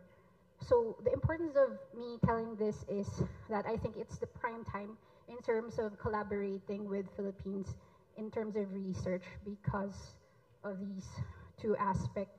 And I think that in terms of treatment, the treatment and diagnostics that needs to be in our country has to be tested first before the recommendation of the DOH or the doctors to use that treatment and diagnostic. Also, the level or the number of patients that we have that doesn't have access to such treatments, advanced treatment that was discussed early on, would help the country in terms, and the patients in the long run. Right. So the red highlighted here is the Cancer Registry Information System, is the one that I think would be most crucial in terms of developing the progress of our country in dealing with cancer management as well as breast cancer. This is just the recent research agenda, which highlights that the personalized medicine and multi-omic research and technological innovation and intervention is really a priority in our country. And so this is in infancy stage right now. This is my mentor in surgical oncology. This is Dr. De Fritas, and he started the Philippine Biobank in 2019. These are our current projects right now, and actually started with trying to understand what are the environmental factors that may lead to increase in breast cancer or related to breast cancer in the Philippines, as well as starting with the BRCA1 and BRCA2 genes. It's the research is geared towards understanding the Filipino gene. It's as I've discussed before by our other presenters, it's always a matter of such as in Africa, they're not in most clinical trials or tested. So our research is always gearing towards understanding whether we, as not too represented in some or in most of the clinical trials, have different in terms of biology, or discover what are the unique characteristics of breast cancer among Filipinos and work on that. The other thing that we did was genetic profiling and 3D culture of breast cancer in Filipinos, where we tried to do assessing the treatment prior to chemotherapy in vitro first, and whether that would be a good assessment or predictive of whether the patient will the chemotherapy work for them. And the other future projects are panel testing and BRCA assessment, mutation in high-risk Filipino hereditary, as well as next-gen sequencing base. And based on the number of population that we have that has recurrent breast cancer or advanced stage cancer, we are gearing towards that. So this is my research cap. So I just I actually regretted this because when I saw that the presentation was about liquid biopsy and I had this in my research capsule and did not push through with it, I think that was a regret of mine. Maybe I can just have, I actually presented this in one of the professors who actually did the CDC research, which is Dr. Herald, and I might as well look into that. This is the last component, I think, in terms of precision medicine in our country is operationalizing AI in healthcare. This is one of my Zoom conferences in artificial intelligence with some company in Geneva, wherein we discuss identifying patient risk predictive model in just routine laboratory tests. This is not actually already usable, but in terms of concept or philosophy, I think there is a reason why multi-sectoral in terms of clinician, scientists, and technology companies need to collaborate in terms of what is actually usable in the field and not just limit themselves into their own world in analyzing their data and have other sectors collaborate with them so that they're guided what are the actual used features or procedures. So the takeaway is, sorry, it's a bit long. Precision medicine, personalized medicine still in infancy stage. We are a fertile ground in terms of research and collaboration with the NICA law being enacted. And I think the key to discovery, innovation, and utilizing in precision medicine would be a collaboration between clinician, scientists, and technological sector. Thank you. Okay, thank you. I think time is very limited. Because course this session, I want to say is 2 days ago, I just visited Professor Green of her hospital and visited the Philippine General Hospital. And because this year, our Taiwan Surgical Association signed the MOU between the Philippine Surgical Association. So last week, our the Surgical Association Taiwan visit to the attended the annual meeting. So we established the two the surgical association is make some program, exchange program. So I think I provided this news. So in the future, our precision medicine, we also can make the deeper the cooperation because the time is too limited. So I need the course registration. Thank you everyone. Thank you. Thank you, thank you. Our moderator and speakers, please return to your seats. Thank you.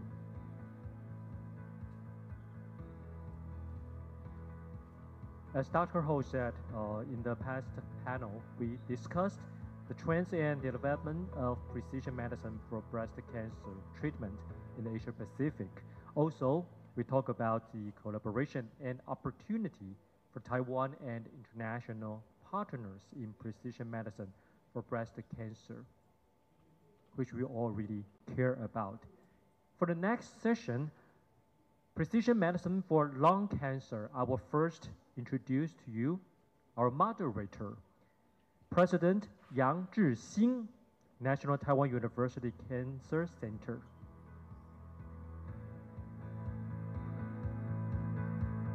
My dear colleagues, it is my great pleasure and honor to be here and chair the lung cancer precision medicine session. We know that lung cancer has been the most fastest growing field of scientific research, and we discovered more than 10 targetable genes that we developed different drugs for that. And also for patients who had no targetable genes, immunotherapy has been advanced very, very fast. Therefore, a lot of knowledge to be shared, but how to use the best resource to allocate to right patient is an important factor for this region. So with that, I would like to introduce two important speakers. The first one is Professor Xia. Professor Xia Dechun is the professor of China Medical University, and he is now practicing Taichung. He was graduated as a bachelor degree from China Medical School and also PhD degree from the same university. He was trained in Taipei Veteran General Hospital as a pulmonologist, and currently is a vice chair of Department of Internal Medicine, as well as the chief of intensive care medicine in China Medical University Hospital. He has been working intensively in lung cancer with us in our team. So, good Taiwan team, please.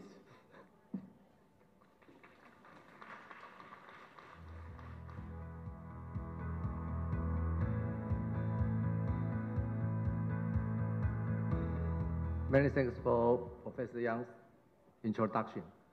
As we know, precision medicine, just like this slide, we must have a target, and we must target this region adequately, just to cure cancer cell, but we don't want to harm any normal cells. So my talk is WS. How many WS is lung-cancer management, and who needs NGS? I do think everyone, because we must know which patient will be benefited mostly from precision therapies. Because if you got a mutation and you have a drug mutation drug, we can treat this patient successfully. And what? We must check what? Just several months ago in Taiwan, we needed to check a patient's mutation status according to step by step, such as must check EGFR and later OCA and later ROS1. So we cannot know everyone's whole genome condition. So it is against Professor Yang Pan's concept. So at that time, a patient may be delayed to be treated with useful medications. And when? Right now, we know in Taiwan, National Health Insurance just cover every adenocarcinoma patients, advanced stage adenocarcinoma patients. So not everyone. If you want to check a patient with another kind of mutation, you must wait until patient recurrence and the stage 3C, stage 3B, or stage 4. And at that time, we can test the patient's NGS mutation status. And how? Because right now, today, we present many kinds of mutation from breast cancer. Some need to use DNA-based methodology. Some must use the RNA-based, such as transfusion mutation status. And some need to have a FISH or IHC to detect the amplification or other kinds of mutations. So when, who, how, what, but why? Why we need to check so many different kinds of mutation status? From history, just as Professor Yang Pan's presentation, during the First World War I, we used nitrogen mustard to kill enemies. And the Second World War, we also used this kind of toxic gas to kill enemies. But from that time, we know nitrogen mustard can be used in treating leukemia patients, but it is very toxic. 1990 era, we used many new, named the third generation anti-lung cancer agent. But at that time, we just got this result. We have a plateau, so we need to develop some kinds of a new treatment methodology to treat our patient useful. So chemotherapy is out. 007 is out, but it's not real, because every 5 or 10 years later, we have a new 007 appear. So targeted therapy is today's precision therapies. very important issue. So we needed to have a target. This target is master druggable. So from this picture, we know which one is druggable. This small lady in red clothes. But others may be a passenger mutation, but it's another druggable mutation. So we must to test the real druggable mutation and to treat this patient adequately. Just as Professor Yang Pan mentioned, in EGFR testing error, we have a very special patient because he got EGFR mutation positive. So we have a dramatic response to this kind of patient. We named it Lazarus effect. What kind of patient? Just as this one patient, he needed 100% FR2 O2 therapy. He was admitted into ICU. Patient's cancer with lung-to-lung metastasis. But fortunately, this patient had EGFR mutation status. So he was treated with EGFR TKI. And dramatically, this patient was dying, but right now he is alive again. So at that time, we must move our treatment from chemotherapy to targeted therapy. And we named it precision medicine. So this slide just mentioned us.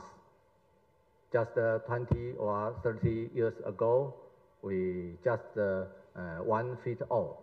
Everyone got cancer, we treat them with chemotherapy. But later, histology is a matter. If patient got adenocarcinoma, we can choose a special kind of anti-cancer agent to treat adenocarcinoma. So we must divide the patient into lung small cell, and lung small cell, we must divide it into adenocarcinoma or squamous carcinoma. But right now, it's a targeted therapy era. And from guideline or from Taiwan's national health insurance coverage, we at least must check EGFR or OS1. But from this May, we can check more different kinds of mutation status. Why? Because just as this study mentioned right up quarter, you can know we have different targeted therapy to treat different kind of mutation status patients. How about real world? Because I'm a clinical physician, so I like to present my presentation with real world data or real world patient, such as this one. Real world is challenging. It's not so peaceful. So this fan from Taipei, why he come to Taichung?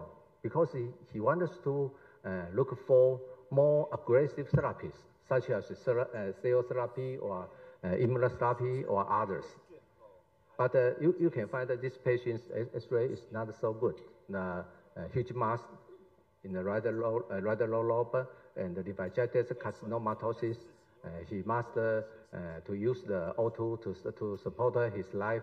And this patient, next step, we wanted to wait what kind of treatment is better to for him, or we must wait molecular diagnosis. But at that time, we must check EGFR or ROS1, and later, if patient is a rich man, he can pay by himself to check more. So after a serious study, this patient stage 4B lung cancer treatment, and it is a very serious illness condition. Patient's molecular diagnosis, EGFR or ROS1, negative. How about the plasma DNA? Just wait. And we must wait 1, 2, or even 3 weeks. So this patient got a waste. Why? Because we need adequate tissue to have more information to check another kind of a mutation status. So we just wait the patient's tissue data and plasma data, but always he paid by himself. And this patient has a mutation status, BRAF V600E. So you must wait to have a new therapy. new therapy, cell therapy. So we must wait a cell culture result. And another kind of treatment, the patient wants more. He told us every kind of therapy he wanted to understand in detail. So how about the immunotherapy? Not only cell therapy and immunotherapy. From this data, we know when patient got a BRAF V600E mutation, if a patient received immunotherapy, some will have hyperpopulation status. So it's not so a good choice to this patient. So what is your choice? You must depend on your status. Bigger is not better. You must have adequate treatment. So this patient decided to receive BRAF inhibitor treatment.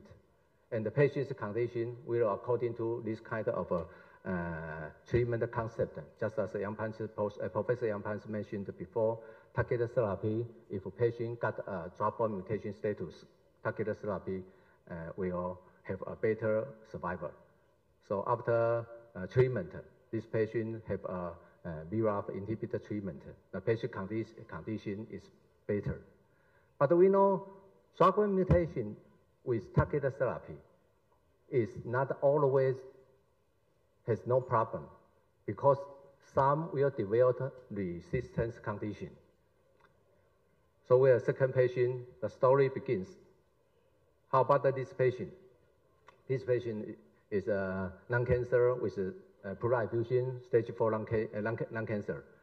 And during the treatment, during the hospitalization, we have a pigtail to drain patient's pleural effusion to relieve his dyspnea. But the patient have a condition of alcohol blood or stool. So we arrange a colonoscopy. After colonoscopy procedure, patient's X-ray getting worse. The primary lung cancer left side, but right now, right side pleural effusion developing. What happens? Just a complication of colonoscopy, not related to cancer. So we can check right side pleural effusion, left side pleural effusion, and we know patient's lung cancer condition always located at the left side. So patient was treated with chemotherapy, immunotherapy, but later he got a KRAS G12C mutation status. So patient needs new treatment. She told us, I must to receive a useful, powerful treatment. But right now we know KRAS mutation status. We have two drugs right now, sotorasib and adagrasib. But they are not approved as first-line treatment. They just approved as the second-line treatment. Why? Because drop-on mutation in EGFR or OCA condition, the response is very good, but KRAS condition is not so well. So we told him, just wait. But the patient said, I don't want to wait. At that time, some clinical trial to use sotorasib plus chemotherapy was sequential with immunotherapy. So we used this kind of treatment to treat this patient. And the patient condition seems well. But the patient's sugar, GOT, GPT were elevated day by day. So we must taper the KRAS dosage. But right now, patient condition is okay. So from this study, from this patient, we know some kind of patient, we must to choose different kind of treatment, but must according to clinical guidelines. Not every mutation we need to use TKI to treat them as first. After dosage reduction, patient condition is well till now.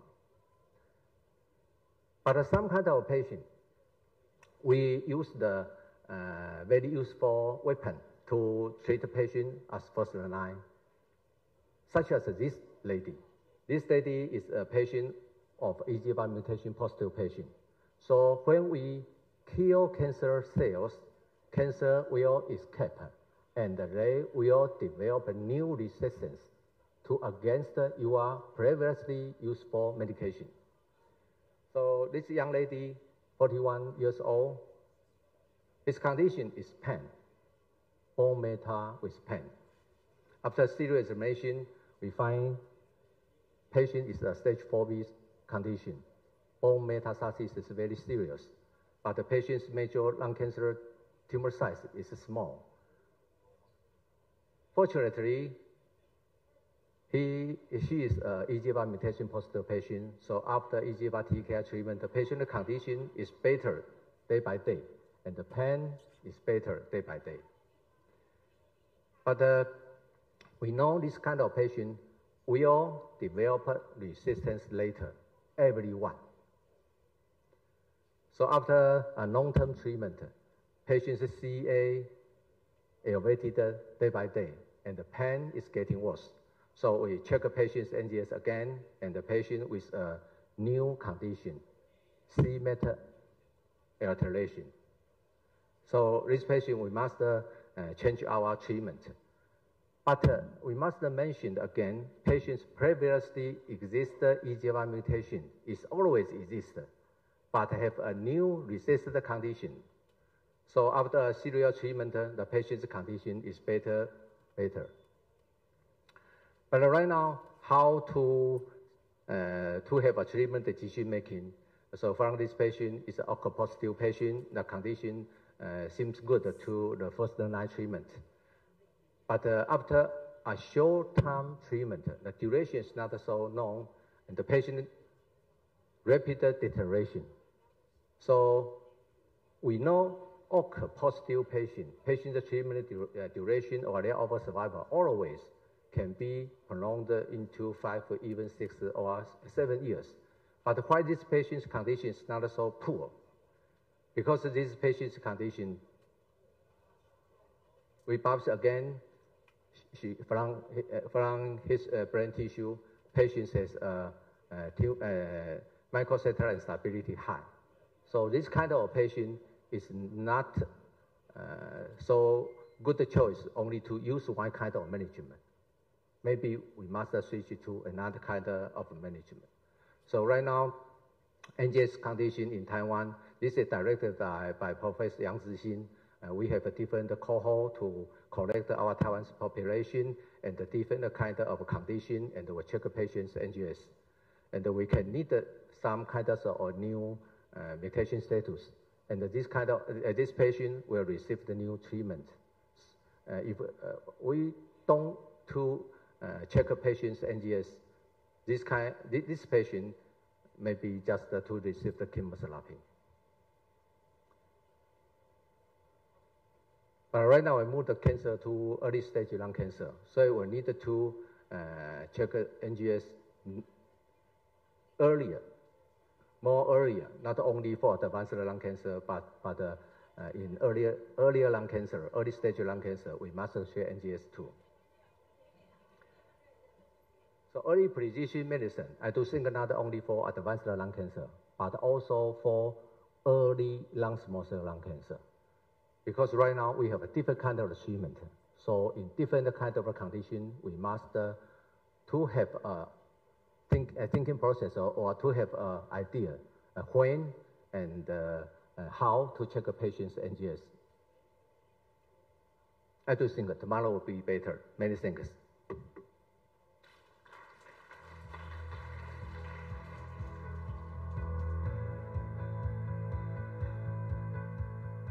Thank you, Professor Xia, for your lung cancer diagnosis part and your movies. Our next speaker is Professor Li, Professor Gangyan Li. He is a professor of internal medicine and vice president of Taipei Medical University.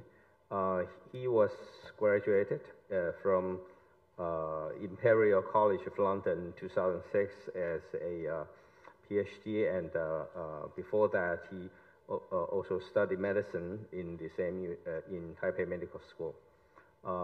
He has been extensively working on immunology, especially asthma, but now he also worked very hard in the field of lung cancer and apply all these disciplines into the lung cancer research. Let's welcome Professor Lee.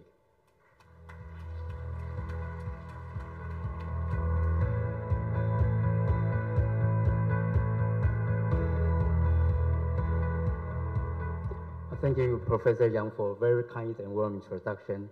And also thank for the organizers to invite me to this talk. And we have long learning from other speakers from this meeting that we are treating cancer in a very precise way. And in the very beginning, we treat everyone one size fits all. But later on, we treat patients with one size fits a small group of patients. But in the future, I believe every patient will have its own treatment in the future. I think that will be the story now and for future lung cancer treatment. So this is data of lung cancer deaths from the United States. And I think many countries have very similar pattern like this one. And for male patients with lung cancer, you could see a very clear, in the green line, very clear decline of the lung cancer deaths. And the bottom one in red is the cancer death rate curve for females. You could see it's much deeper for the lung and a little bit decline rate in females. There are many different mechanisms or function being done to make a decline of the lung cancer deaths. The first one is smoking cessation, especially in the United States. But it doesn't seem to have much importance in Taiwan because Professor Yang has shown us the smoking rate in Taiwan is not as big as in the United States. The second one is we do lung cancer screening, which will shift the cancer stage from late stage to early stage. And this is, I think, fundamentally is the best way to combat lung cancer. And we are very lucky that Mention Yang have long leading Taiwan experts doing a very good national program for lung cancer screening, and which have now persuaded Taiwan government to do a nationwide lung cancer screening program for the two risk groups Professor Yang had mentioned earlier on. But another important thing is that we really did a very big advance in the treatment for lung cancer. But not only lung cancer, actually it's for every cancer. But we are lucky, patient with lung cancer is the most lucky one because every effective innovation treatment are all very effective for patients with lung cancer. So if you look at the all the medications approved by US FDA, you can see after year 2000, more and more new compounds, new medications have been approved in the United States and other worlds, including Taiwan. If you look at the colors, the first one in the United States in year 2004 was erlotinib, which is the first target therapy. But actually, before erlotinib, there's another one which is called gefitinib. It should be the first one approved, but the FDA withdrew the approval for erlotinib. I will tell you a little bit later. So on the map now is erlotinib. This is the first target therapy now used in the States. And 10 years later, we have immunotherapy, which is a checkpoint inhibitor, nivolumab. Nivolumab was the first one approved for patients with lung cancers. So after that, you could see a lot of target therapies in blue and immunotherapy, checkpoint inhibitors in yellow. More and more medication has been approved. But after year 2000, there are more and more novel methods of treatment have get into the market and our treatments. For example, bispecific antibody. And the very hot topic, the ADC, antibody drug conjugate. And we still have bispecific T-cell engager that I'll explain later. This is a very important study Professor Yang has mentioned a lot. I also show this data because this is very important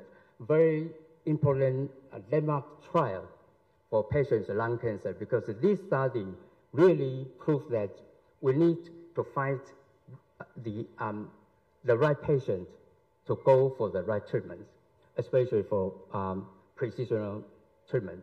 So this study used a medication I just mentioned, gefapixant. Gefapixant is EGFR targeted therapy. Before this trial, we actually treat patients for all comers with targeted therapy, and the effect actually was just modest. So gefapixant was not lucky. The phase 3 trial didn't success. However, erlotinib, this targeted therapy from another company, was lucky enough. So they passed the phase 3 clinical trial and kept the market in the United States. After that, this company actually is from AstraZeneca, did a very good design of this clinical trial, which is called IPASS. In IPASS, we understand we need to find patients with lung cancer who have EGFR mutation, and this is the right patient we need to treat with EGFR targeted therapy. So that's on the green solid line. If the patient do not have holding this EGFR mutation, that will be the dashed line in green on the bottom. So that means you put the patient on targeted therapy, but actually it do nothing for the patient if they do not have EGFR mutation. So mutation is important. But Professor Shaw also tells us that not every mutation is as important as this mutation, because the one we need to know is the driver mutations. A driver mutation means a mutation, an oncogene mutation of a cancer, which control the major signaling survival pathway of a cancer. If you inhibit the signal by a small molecule, then it will be easy to kill the cancer cells in a couple of days. So in the laboratory, you could easily see that when you got this kind of cells, you could put on the cells with the treatment of targeted therapy, and in 3 days, all of the cancer cells die. So I think patients with lung cancer is lucky because you can see that more and more patients have been found they have driver mutation, and a number of different driver mutations have been found. On the bottom in blue is EGFR mutation.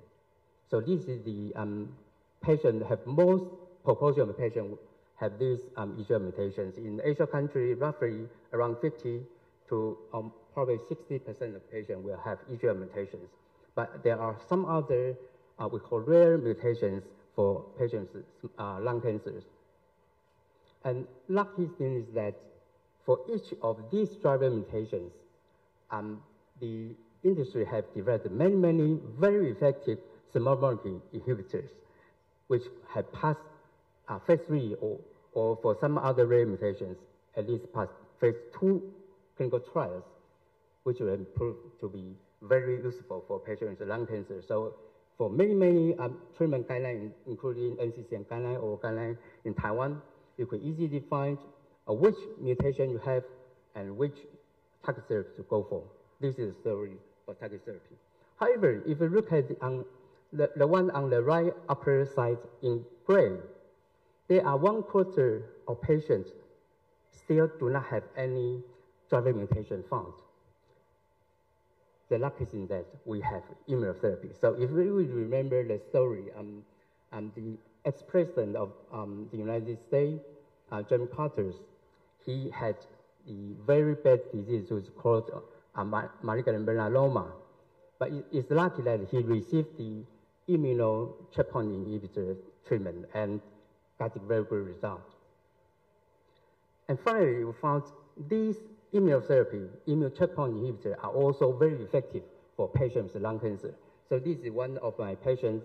So you can easily see the tumor here. On your right-hand side.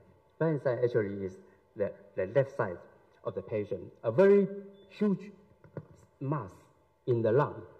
And when you put on the treatment with checkpoint inhibitors, you can see the size become smaller and smaller. And after 5 years, the patient still doing very good. So that's the very important thing for checkpoint inhibitor immunotherapy, because for the small molecule inhibitor we call target therapy, patient usually eventually will have acquired resistance. After 1 or 2 years, patient will develop acquired resistance to these small molecule inhibitors, and then you need to find another treatment strategy for the patient. However, when the patient got response to immunotherapy, it's very likely that he could have very long-term effect, long-term survival. The problem with the checkpoint inhibitor is that very few proportion of patients will get very good response to this treatment. It's completely different from small molecular target therapy, because for target therapy, it's quite often to see 70% or 80% of response rate. However, for checkpoint inhibitor, you only see around 20 or 20-something response rate to this treatment. So we need to have some other strategy to help the other 4/5 of the patients, because they do need a better treatment in the future. So there are many mechanisms of theory which is developing how these around 80% of patients will not get response to the treatment of checkpoint inhibitor. And this mechanism usually we could realize or understand from a concept we call cancer immune cycle. A cancer immune cycle starts from on the right lower side. In the lymph node, T cell need to be primed and activated by antigen in the lymph node. And this primed T cell will get through the circulation into the tumor microenvironment. When the second time the T cell meet tumor antigen, they will get full activation and have the ability to kill cancer cells. However, there are many obstacles set by the tumor. Our T cell or probably either not able to be primed, or they cannot pass through the circulation, or there are many things, materials or cells which could inhibit activity of T cells. And the best experience is PD-1, PD-L1. So when activated T cell meet cancer cells always could use PD-1 molecule through interaction with PD-L1 on tumor cells, and through interaction with PD-1 on T cells and inhibit the activity of T cells. So we use a PD-1 or PD-1 inhibitor that will be useful. However, a lot of patients have some other obstacle happened in the middle way of these cancer immune cycles. So we need some other method to combat this one. One of these theories is that we have a number of different checkpoints, not only PD-1, PD-L1. We still have some other checkpoints which could be used by our cancer cells to inhibit the T cell activity. So I've mentioned about PD-1, PD-L1, but currently we have TIGIT, and people are developing TIGIT inhibitor, and which also are in clinical trial now. The Team 3. So there are a number of different checkpoints that we need to combat in the future, and also some other materials. So when we have more and more knowledge and more tools, we need, Professor Yang also mentioned, we need a new concept, new design of clinical trials, which is called a platform clinical trials. So for example, this Pioneer clinical trial is a very good example of the platform clinical trials. So you use a single control group on the bottom, there's chemotherapy, and a different combination strategy for the other arms. And for these trials, it's a very small one. If you do not see good signal, you stop it very early. If there another compound found, they join another trial, initiate another arm to the trial. So this is right. And also accompanied with this right, they collect every data, including clinical data and any biomarker data, and use AI to predict in the future there could be another biomarkers or another very complicated set of biomarkers or any AI predictive model could be used in the future to make a very good combination therapy. And this is from our group. Dennis was my PhD student from Indonesia, and he had done a very good proteomic studies to show we actually could see using proteomic study or some other high throughput methods to identify a condition called cancer immunogram. And probably in the future, we could find a very unique strategy for every patient. And the appointment, okay, actually, and move on. So we have other important medications. So because time is limited, so I'll just go through it very quickly. The first one is ADC, antibody drug conjugate. With these antibody drug conjugates, we could use antibody precisely to find where cancer is, and use a payload, which is usually probably chemotherapy drug. Use this drug to kill cancer cells. And on the very right-hand side is the very unique activity of this drug, which is that this drug has bystander effect. So that means when the drug is released to kill the cancer cell by itself, but the nearby cancer cell also will be killed because the drug could leak from the cell to the other cells, and which is very useful for the heterogeneous cancer cell implementation. So this is one of example of my patient, and he has HER2 exon 20 insertion mutation, and we put them on the HER2 ADC, and you could see very good effect from the treatment. And nowadays there are many techniques try to modify ADC to make it more precisely, less toxic, and more efficient. So many of things focus on the antibody. So I just mentioned about small molecule inhibitors, but nowadays more and more derivatives move to these antibody drugs. For example, one is the one I'm going to mention, the bispecific T-cell engager. And this could be linked to cell therapy. So we've known cell therapy for a long time.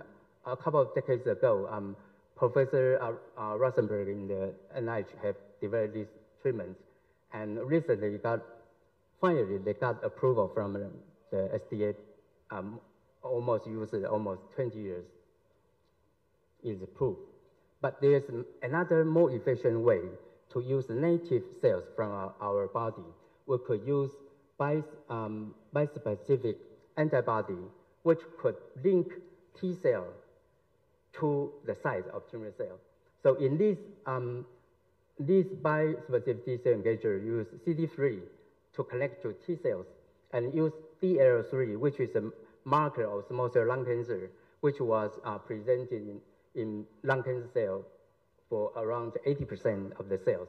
So they could link these two cells together and use the CD3 also activate T cell and kill cancer cell, and which has been proved by US FDA recently. So we also have T cell receptor therapy or CAR T, but these two techniques is still in a very immature stage for patients with lung cancer. All of these treatments rely on antigens. So there are different antigens, tumor-specific antigen or tumor-associated antigen. Whatever it is, we can separate to two different categories. One is common tumor antigens. So ADCs or any antibody-related treatment or CAR T, you need antigen. So there are a long list of common tumor antigens have been used to develop for cancer treatment. And in the future, we are going to have personalized cancer vaccine therapy. So we could do NGS to test the tumor mutations and use a very good software AI to predict the most antigenicity peptide and make peptide as a vaccine, which will be personalized. One patient only have one vaccine for himself. So actually, in our university, we are also developing very similar cancer vaccine through the Professor Wei Chao Zhang and the NGS pioneer, genomic pioneer, Yusuke Nasamura from Japan. We are collaborating to develop our own personalized cancer vaccine, I think, which might be a very good way for patients with lung cancer, not only lung cancer, but also some other cancers. So we have a different category of treatment from small molecule, large molecule, antibody drug, and personalized medicines. In the future, we do need a very good biomarker system and assisted by AI to choose very good treatment for one patient with one treatment by himself. So I think that's the future, and patients with cancer will soon be cured or at least become a chronic disease. Thank you very much. Thank you. Thank you, Dr. Lee. Please be seated. So next we will have the panel discussion, and we have professionals from abroad. I would like to invite Nancy Watt, who is the head of the Medical Oncology section at the National Kidney and Transplant Institute of the Philippines, and also Dr. Danu Lobandis, the hospital director, Vibharam Hospital, Thailand. Also, the two speakers who shared with us, Dr. Xia and Dr. Lee, and also our moderator, Dr. Yang. Would you please all come up onto the stage?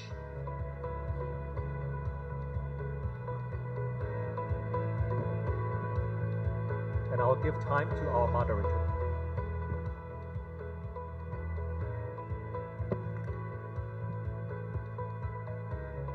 I'd like to thank the audience for staying for the last minute. This is the last session, and the most important one. We have two previous speakers that's been introduced, and two new panelists. One is Dr. Nessie from Philippines, and this from Thailand is actually was introduced Dr. Laobans from Thailand that participated in the previous breast cancer session. One of the important study, IPAS, has been mentioned many times previously by our Professor Yang, PC Yang, and by Gang Yuan, and that study really changed the world for lung cancer treatment, and we are very happy that this is a study that was done 100% in Asia. That's why we call it Pan-Asia survival study. And this study was participated by us, of course, and also importantly by the Philippines and from Thailand. So one of my best friends also from Chiang Mai, Professor Sumitra Tampaset, was in the study. So she was in one of the steering committee members as well. So I guess it was a very good experience working together from the Asia Pacific area, using one drug to combat with chemotherapy that totally changed the world of lung cancer treatment. So of course we can change the future. In the past, we can change the future later on, of course. Today we have two distinguished medical oncologists and also hospital administrators from Philippines and Thailand. They are going to share with us what they are doing now in lung cancer in their particular area, especially Dr. Huat, who I read your CVs, very interesting medical oncologist, but also very into health economics, as well as taking a lot of pictures in the camera club. Thank you. So please give us your introduction. So good afternoon.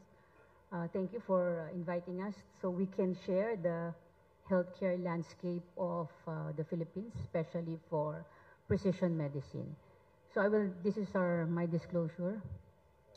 I will not discuss this because it was already discussed comprehensively by our speakers, but would go straight with regards to comprehensive genomic profiling. So we all know that this is a subset of NGS with a broad range of biomarkers. Initially, we just do like the 10 gene panel, but it is more effective if we can do our comprehensive genomic profiling. Like in Taiwan, I think they're doing the comprehensive, not the usual 72 gene or 10 gene panel. And this has been discussed by the breast from our surgical oncologist from the Philippines, that the enactment of the National Integrated Cancer Law. What do you mean by this? It's to give funding for a cancer program in the Philippines, and part of that is cancer diagnosis. So that will be new and emerging technology to confirm the presence and classification of the stage of cancer. And this is already discussed. We have a lot of ongoing clinical trials for druggable mutations. And this is our problem in the Philippines. We all know that we are in a low middle income countries, and we have limited access to advanced molecular diagnostics. What we have for NGS is we send it abroad. Current tests like your IHC, your PCR, and FISH have limited biomarkers capabilities, and there's a lack of longitudinal data in low middle income countries, which limits the clinical and epidemiologic insights. We also have limited contribution to the global cancer research because, like for example, we don't have our own genomic library. We all know that lung CA is in the top 5 mortality in the Philippines. And these are the three challenges. Awareness and education. Of course, it's not purely clinician, but non-clinician also. Accessibility. And of course, affordability, which is your willingness to pay for a test. And then what will be the benefit of implementing or doing your NGS? Well, if you have a targeted treatment, so instead of just giving the medicine like like the chemotherapy or the protocol, we still lose money on that because it's not yet targeted. And if we have that, we will have a significant reduction in the current, because in the Philippines, it's an out-of-pocket. So we don't have the reimbursable. Especially if the patient is a breadwinner, all the family will be affected. And of course, quality improvement is one. And we need a whole society of collaboration where feasible and practical, stakeholder from private entities like your medical societies, hospital, and any concerned entity, and biopharmaceutical companies. Also, we need we have this in the Philippines, the public-private partnership, wherein you can partner with the government to set up, like, for example, a genomic lab or a radiation center. Right now, there's an ongoing construction of a genomic lab in the Philippines.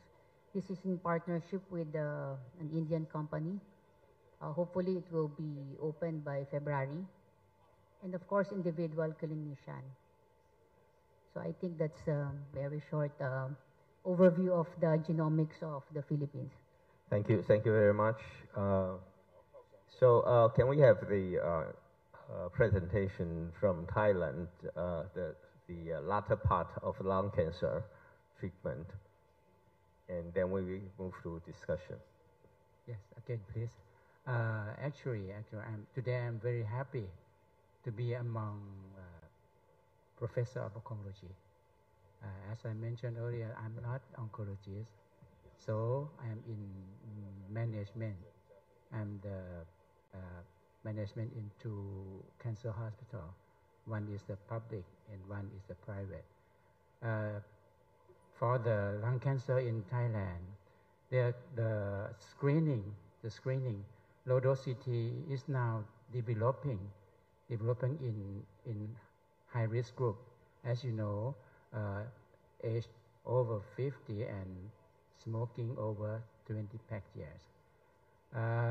The diagnosis, the tissue diagnosis is the gold standard.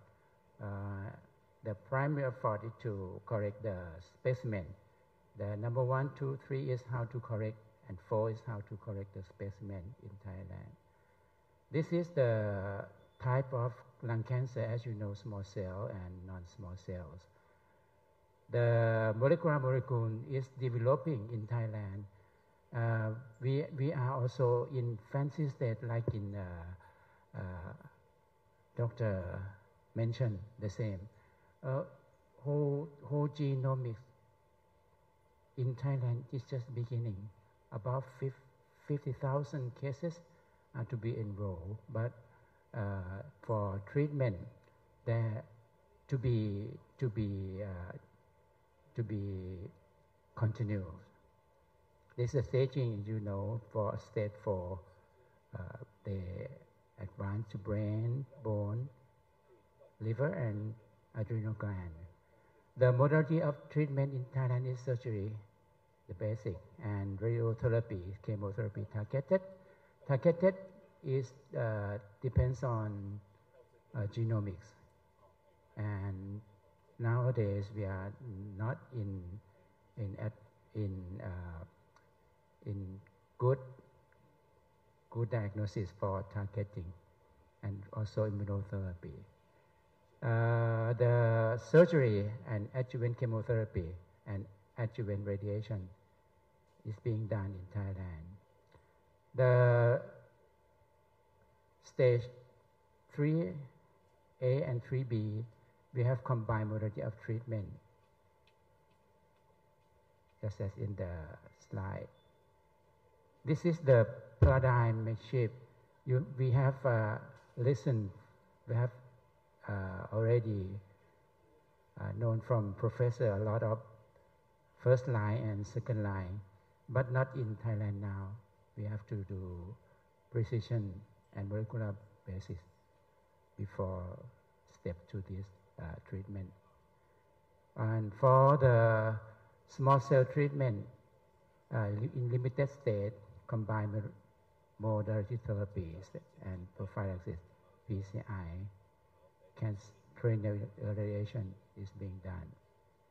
For intensive, first line is very simple. The cisplatin, etoposide, second line, topotecan and others.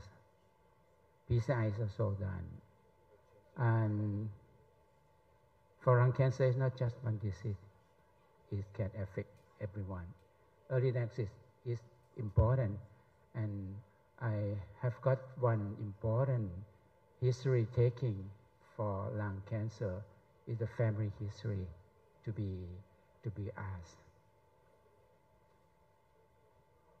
That's all. Thank you. I think from all the presentation we heard, the practice guidelines seems to be uniform around the world. It's just a matter of health disparities where some people can have the resource to pay, some don't. So this is the most important issue in this region. Even rich countries, for example, we think we are rich countries, I don't know, in Taiwan. We cannot pay for everything. A lot of things are not paid for. For example, immunotherapy for everybody is not paid for. NGS for everybody is not paid for because we cannot afford that. This is why we have to choose the right patient to pay for something to make the best of the resource we have. And in addition to that, to talk to the government, talk to our health authorities to increase the budget, to talk to our people, because they are the people, they are the persons who pay the premium, pay the tax. They need to know that they have to pay more in order to get better health. So this is what we are working for. But I think what we can learn from each other is that every country is in different steps. 25 years ago, we have the National Cancer Act to make it legal for taking some of the tax from cigarette into the cancer fund. So what about the experience in Philippines? Yeah, we have the syntax. We also have where we get our funding. We also have the sweet, wherein if you drink your sugary food, we also taxed it. So half of that will go to the cancer fund. The other goes to the smoking funding. That's how we use our money for these all taxes. But I think for us in the Southeast Asia, if one problem for genomics is we don't have the whole library for Asian. Like for example, like the foundation one or the CARIS, these are all Caucasian library, and sometimes you don't get the test that really for Asian. And I think for us is if we can do like a good genomic profile for Asian countries. Yes, so I think Foundation Medicine is the largest gene test company for cancer nowadays in the world. So many countries in Asia Pacific area send to Foundation Medicine, but also it is quite expensive. Here we send to different companies, Foundation being one of them, but we can also do that with 1/3 of the price with a smaller gene set, which is useful because Foundation gave us 315 genes result, that's $4,000 to $6,000 US. But then you probably need only 30 genes to determine what you want to do. So restricting this expense to, for example, if you do one foundation test, if you pay for one foundation test from the government, you can pay for 4 smaller gene panels, serve the same purpose. So this is what we can work around with a smaller budget, but profiting more people. And thus we can learn from each other through this way. And here in Taiwan, we have a lot of biotech companies who provide these kind of tests with much lower price. Of course, we have to make sure the sensitivity, specificities, and are the one that we want, because it's quite difficult with multiple genes being tested, and as well as the test, whether it has to be NGS or even a multiplex can work. So this is what our health insurance has been working very closely together with the medical oncologists as well as cancer specialists to figure out the best way to cut cost and increase efficacies. So can we explain a little bit how we do our gene test, because we have limited tissue and we are not sending everybody's tissue to NGS. What do we do first line for stage 4 patients? Do you do EGFR mutation first, because it's half of a patients? Yeah. For me, and also I think many hospitals in Taiwan also do by this way, that because there are 50 to more than probably 60% of patients actually have EGFR mutations, and with this PCR-based testing for EGFR is very, very fast. The turnaround time are probably 3 days to a week, and it will solve half of the patient's problem. So and you need a little bit more detailed specimen. So in Taiwan, I think most of the hospitals do EGFR test first, and then we go for NGS EGFR negative, because our national health insurance have partly reimbursed for the NGS test. So this has been many hospital practice to do EGFR multiplex, which costs only $300 US. So if you have this being positive, then you can save $3,000 US. And that's half of the patients with stage 4 adenocarcinoma lung.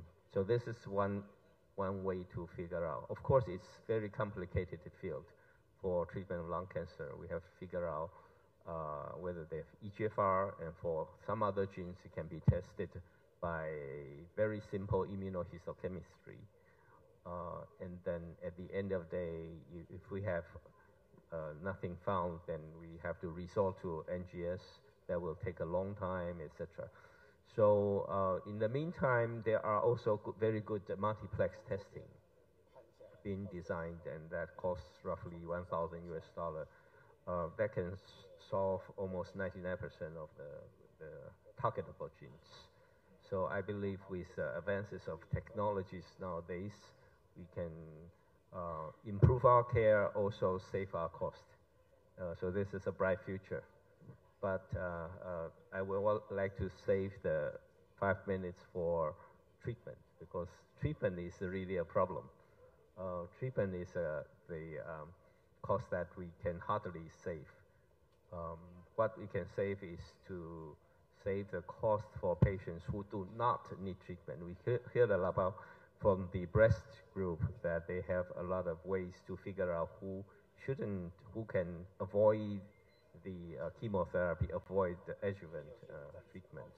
I think that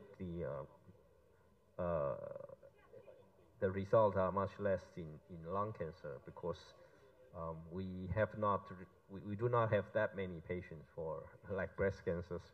Almost every study had 5,000 patients. We have only 500 patients. So we have not figured out who we should treat with adjuvant, who we can avoid adjuvant. But this is something that in the future we should figure out. Otherwise, adjuvant can cost like several thousand, even $10,000 or even more. So I like to know in Philippines and Thailand, of course you're coming from the most prominent hospital, so you're working with guidelines. What about the rest of people who cannot pay for? How do you deal with that? Actually, in Thailand, for the government, they have 7 strategy, as I mentioned earlier. For the cancer diagnosis, as you know, in Thailand, universal coverage is paid by state only. People don't have to pay money at all. All chemotherapy, radiotherapies, or medication, they have no need to pay. The government pay for them, or not only for cancer, but also every diseases. So it's a burden of budget. But today I learned the importance of precision medicine and the importance of genomics, and to diagnose and to use the targeted. But nowadays in Thailand, there is only 8 beginning company. 4 is a medical school, and the other 4 is a private company. Try to do gene sequencing, but it's just in the beginning. The BRCA is approved by the government, but the rest of the gene testing, the government will not pay. So it's very difficult for our country if the government still pay all the money to the patient. Is a big budget to be. Yeah. Philippines. With regards to the Philippines, only those medicine that is part of the formulary can the government buy. So for immunotherapy and other targeted treatment for lung, it's not part of the formulary. So it's an out-of-pocket. So, but some pharmaceutical companies have a patient access program that you can get at a lower price compared to other countries. And like the EGFR testing is also subsidized by pharmaceutical. So that's how targeted treatment are being given to the patient. So only the regular chemotherapy that is covered by the Cancer Supportive Medicine Access Program.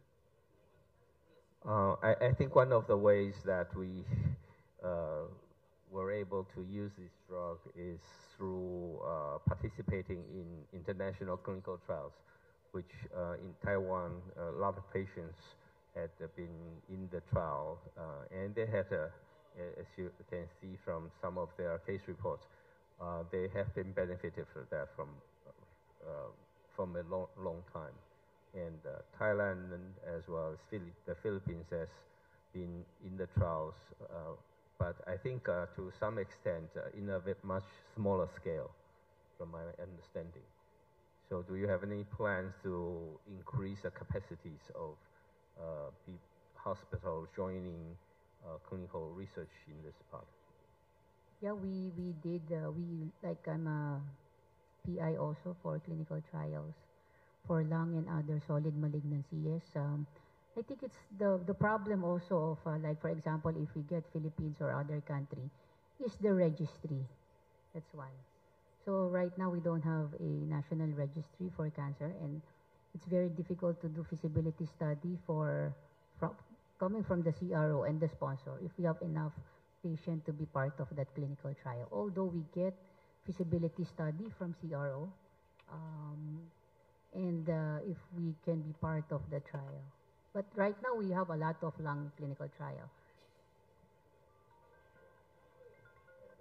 Thailand? In Thailand, informatics, cancer registry is being done and done by the government. Is very well.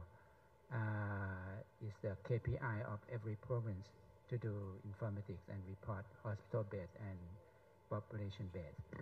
And for the research is also one of the strategy of the government to do the research, and they try to persuade every service plan area, one service plan for one research.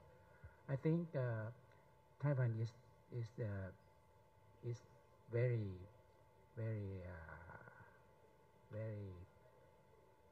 good place to be studied together.